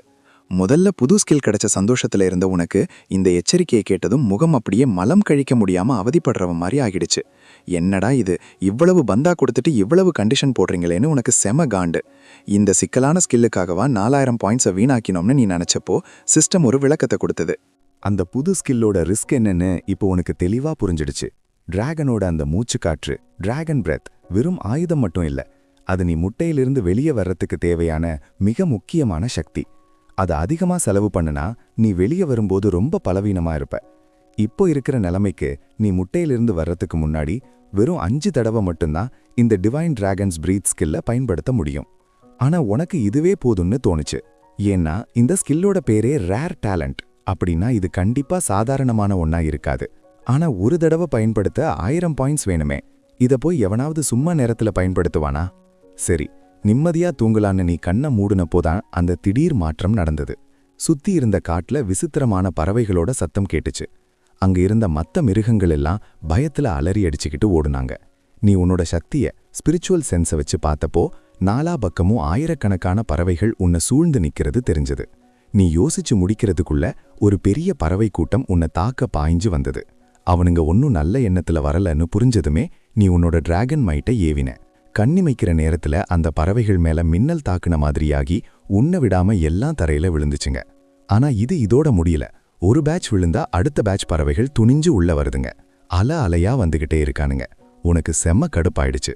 டிராகன் மைட், டிராகன் ரோர்னு எதை போட்டும் இவனுங்க அடங்குற மாதிரி தெரியல. பைத்தியக்காரங்க மாதிரி வந்து விழுகிறானுங்க. கடுப்பான நீ ஒரு சில ஹெவன்லி தண்டர் ஸ்கில்ல வீசி எறிஞ்ச. அதுல சிக்கின பறவைகள் எல்லாம் அப்படியே ரோஸ்ட் ஆகி கீழே விழுந்துச்சுங்க. அடுத்த செகண்ட் சிஸ்டம் கத்துது. 72 கழுகுகளை கொன்னதுக்கு 1457 பாயிண்ட்ஸ், 56 ஆம்பைகளை கொன்னதுக்கு 983 பாயிண்ட்ஸ், 27 கருப்பு பருந்துகளை கொன்னதுக்கு 1142 பாயிண்ட்ஸ். இப்படியே லிஸ்ட் போய்கிட்டே இருக்கு. இந்த ஒரு வேட்டைகளையே உனக்கு 20,000க்கும் அதிகமான எவல்யூஷன் பாயிண்ட்ஸ் கிடைச்சிடுச்சு. உனக்கு செம்ம குஷியாகிடுச்சு. நிஜமாவே இந்த மாதிரி வேட்டையாடுறது தான் பாயிண்ட்ஸ் ஏத்துறதுக்கு இருக்கிற ஈஸியான வழின்னு நீ நினைச்சிட்டு இருக்கிறப்போ தூரத்திலிருந்து இன்னொரு பெரிய பறவை கூட்டம் வர்றதை நீ உணர்ந்த. ஆனா இந்த தடவை வந்தவங்களோட அந்த ஆரா முன்னாடி வந்தவங்கள விட ரொம்ப பலமா இருந்தது. நீ மறுபடியும் உன்னோட ஹெவன்லி தண்டர் ஸ்கில்ல பயன்படுத்தலான்னு நினைச்சப்போ உன் கீழே இருந்த அந்த பருந்து குறுக்கிட்டு தயவு செஞ்சு அவங்கள மன்னிச்சிடுங்கன்னு கெஞ்சிச்சு. விசாரிச்சப்போதான் தெரிஞ்சது இவங்க எல்லாரும் ப்ளூ ஈகிள் கிங்கோட முக்கியமான ஆட்கள். அதுவும் இல்லாம அதுல தன்னோட சொந்த தம்பியும் வர்றதா அந்த பருந்து உணர்ந்துடுச்சு. மத்த ஆட்களா இருந்தா அந்த பருந்து தலையிட்டு இருக்காது. ஏன்னா அதுக்கே இப்ப உயிருக்கு உத்தரவாதம் இல்ல. ஆனா சொந்த தம்பின்னு வந்த உடனே அதால சும்மா இருக்க முடியல. சரி, இவனுங்க என்னதான் பண்றாங்கன்னு பார்க்கலான்னு நீயும் அமைதியா இருந்த. 2 டீமும் நேருக்கு நேர் சந்திச்சப்போ அந்த பருந்தோட தம்பியான 5வது தர்ம காவலாளி தான் அண்ணனை பார்த்து பயங்கரமா கத்த ஆரம்பிச்சான். நீ ஒரு துரோகி, ப்ளூ ஈகிள் கிங்குக்கு கொடுத்த சத்தியத்தை மீறிட்டேன்னு அவன் திட்டினதுல அந்த பருந்துக்கு என்ன சொல்றதுன்னே தெரியல. அப்புறம் அந்த தம்பி உன் பக்கம் திரும்பி, நீங்க அந்த உலக மாநாட்டுல கலந்துக்க வர்றீங்களான்னு ரொம்ப மரியாதையா கேட்டான். ஏன்னா முன்னாடி நடந்த அந்த சின்ன மோதல்லையே உன்னோட பலம் எவ்வளவு பயங்கரமானதுன்னு அவனுக்கு புரிஞ்சு போச்சு. இந்த தடவை வந்த பறவைகள் முன்னாடி வந்தவங்க மாதிரி இல்ல. இவங்க கிட்ட பலம் அதிகமா இருந்தாலும் ஓ மேல துளி கூட பகை காட்டாம ரொம்ப மரியாதையா நடந்துக்கிட்டாங்க. அதே நேரத்துல லெஷான் சிட்டியோட எல்லையில ஒரு பிரம்மாண்டமான பழங்கால அரண்மனை இருக்கு. அங்க ப்ளூ ஈகிள் கிங் கண்ணை மூடி தியானம் பண்ணிட்டு இருக்கான். அவனுக்கு பின்னாடி இருந்த ஒரு தர்ம காவலாளி அங்க வர்ற ஒவ்வொருத்தரோட பேரையும் அழுவிக்கிறான். சாங்ஜியான்கின் பார்பேரியன் பியர் கிங், கிங் ஜோவின் azure wolf king, Tibetan mastiff dragon dog king, 10,000 பாம்புகளின் குகை ஸ்னேக் கிங், ஜென்ஷானின் ஒன் ஹாண்ட் கிங். ஒவ்வொருத்தரும் ஒரு சிட்டியோட ராஜாக்கள். இந்த மாற்றத்துக்கு முன்னாடி இப்படி ஒரு காட்சியை பார்க்கவே முடியாது. ஆனா இப்போ இந்த எல்லா கொடூரமான மிருகங்களும் ஒரே இடத்துல கூடுறாங்க.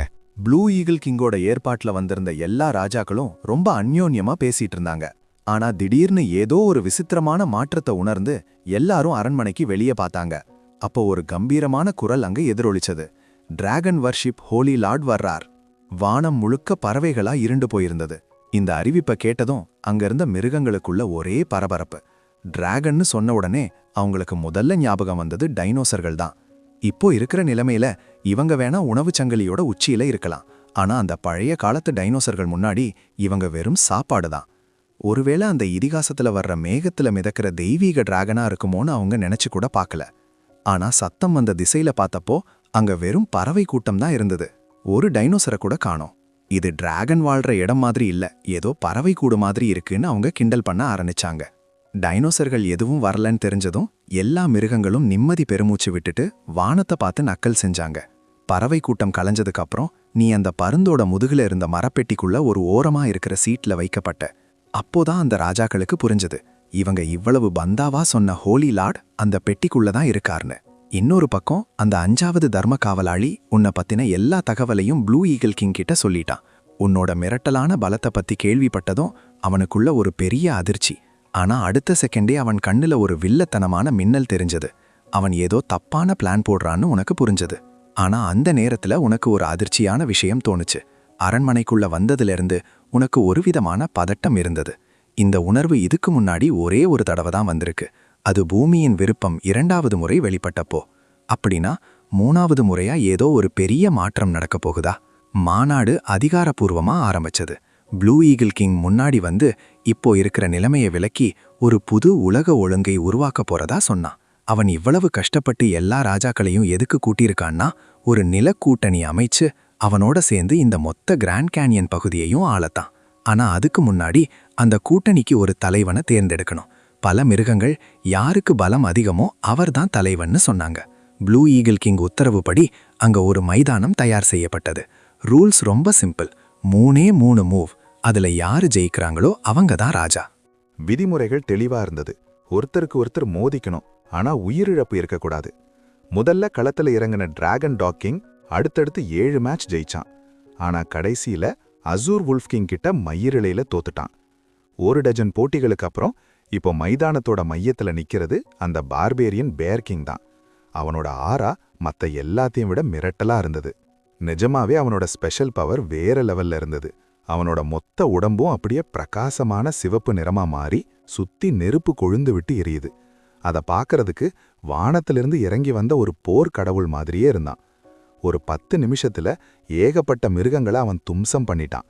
இப்போ மீதி இருக்கிறது அந்த ஒன் ஹார்ன்டு கிங்கும் அப்புறம் நீயும் டிராகன் முட்டையும் தான். உங்க 2 பேரையும் தோற்கடிச்சிட்டா அவன்தான் இந்த நிலக்கூட்டணியின் அதிகாரப்பூர்வ ராஜா. ஆனா அந்த ஒன் ஹார்ன்டு கிங் சண்டைக்கு தயாரான நேரத்துல நீ திடீர்னு எனக்கு ஒரு அவசர வேலை இருக்கு, நான் கிளம்புறேன்னு சொன்னேன்.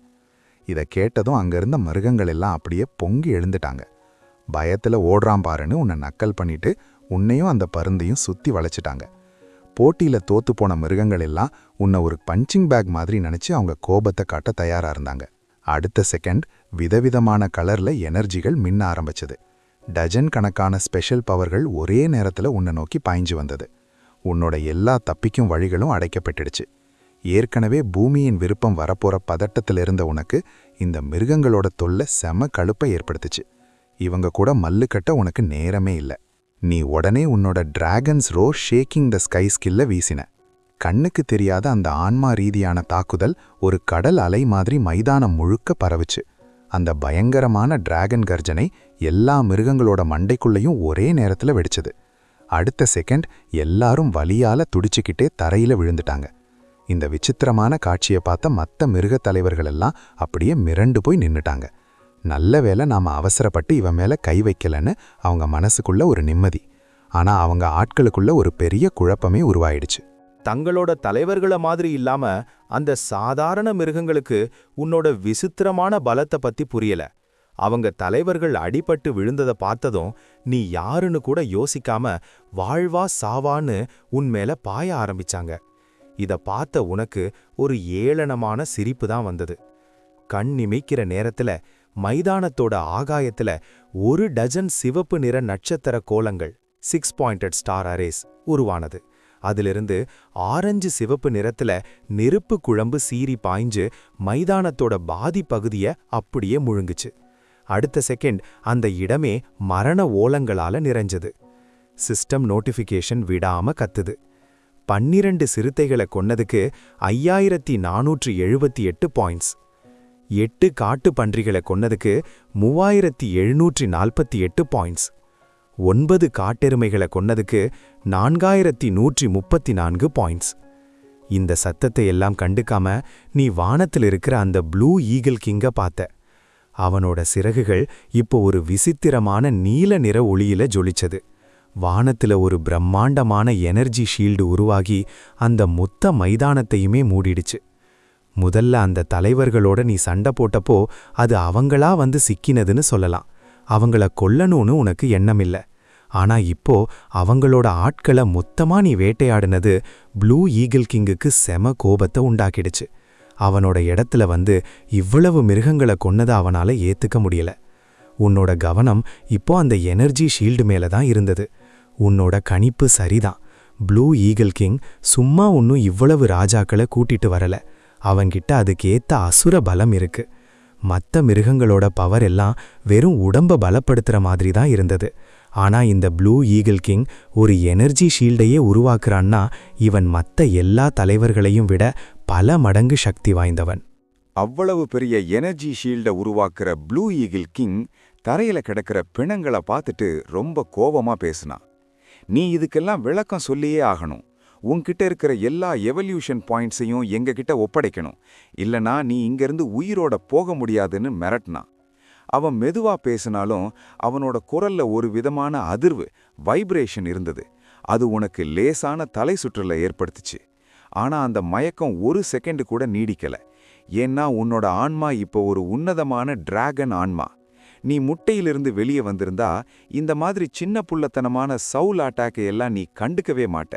நீ ரொம்ப கூலா ப்ளூ ஈகிள் கிங்க பார்த்து, உனக்கு நம்பிக்கை இல்லைன்னா நேர்ல வந்து என் கூட மோதிப்பாருன்னு சவால் விட்ட.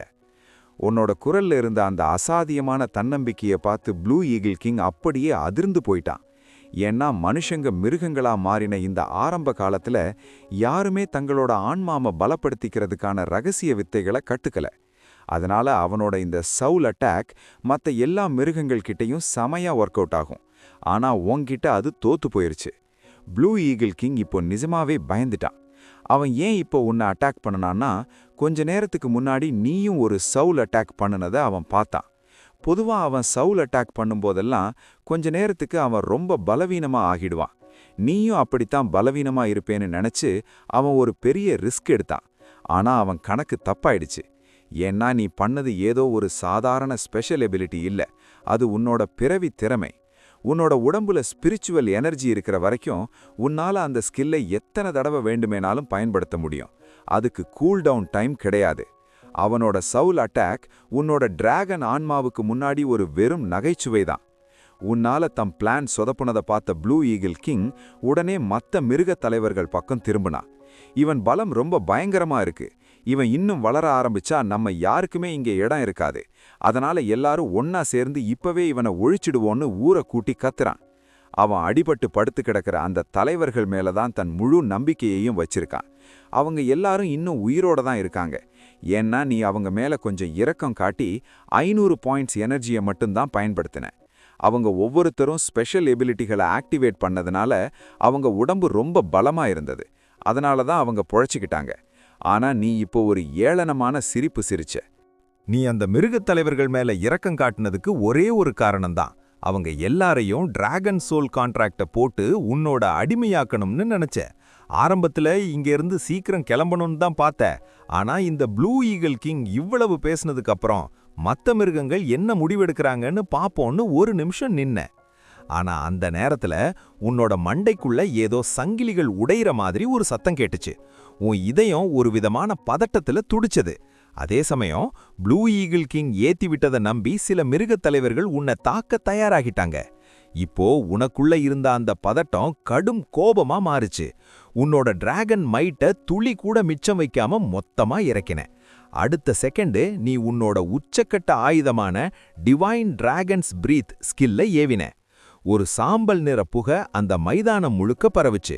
அந்த புகைக்குள்ள இருந்த அசுர சக்தியை உணர்ந்த மிருகங்கள் எல்லாம் மரண பயத்துல உறைஞ்சு போயிட்டாங்க. ஒரு சிஸ் என்ற சத்தத்தோட அந்த இடமே அப்படியே ஸ்தம்பிச்சு நின்னுடுச்சு. உலகம் ஒரு நிமிஷம் கருப்பு வெள்ளையா மாறின மாதிரி இருந்தது. அப்புறம் மின்னல் வேகத்துல ஒரு பிரகாசமான வெள்ளை ஒளி நாலா பக்கமும் சிதறிச்சு.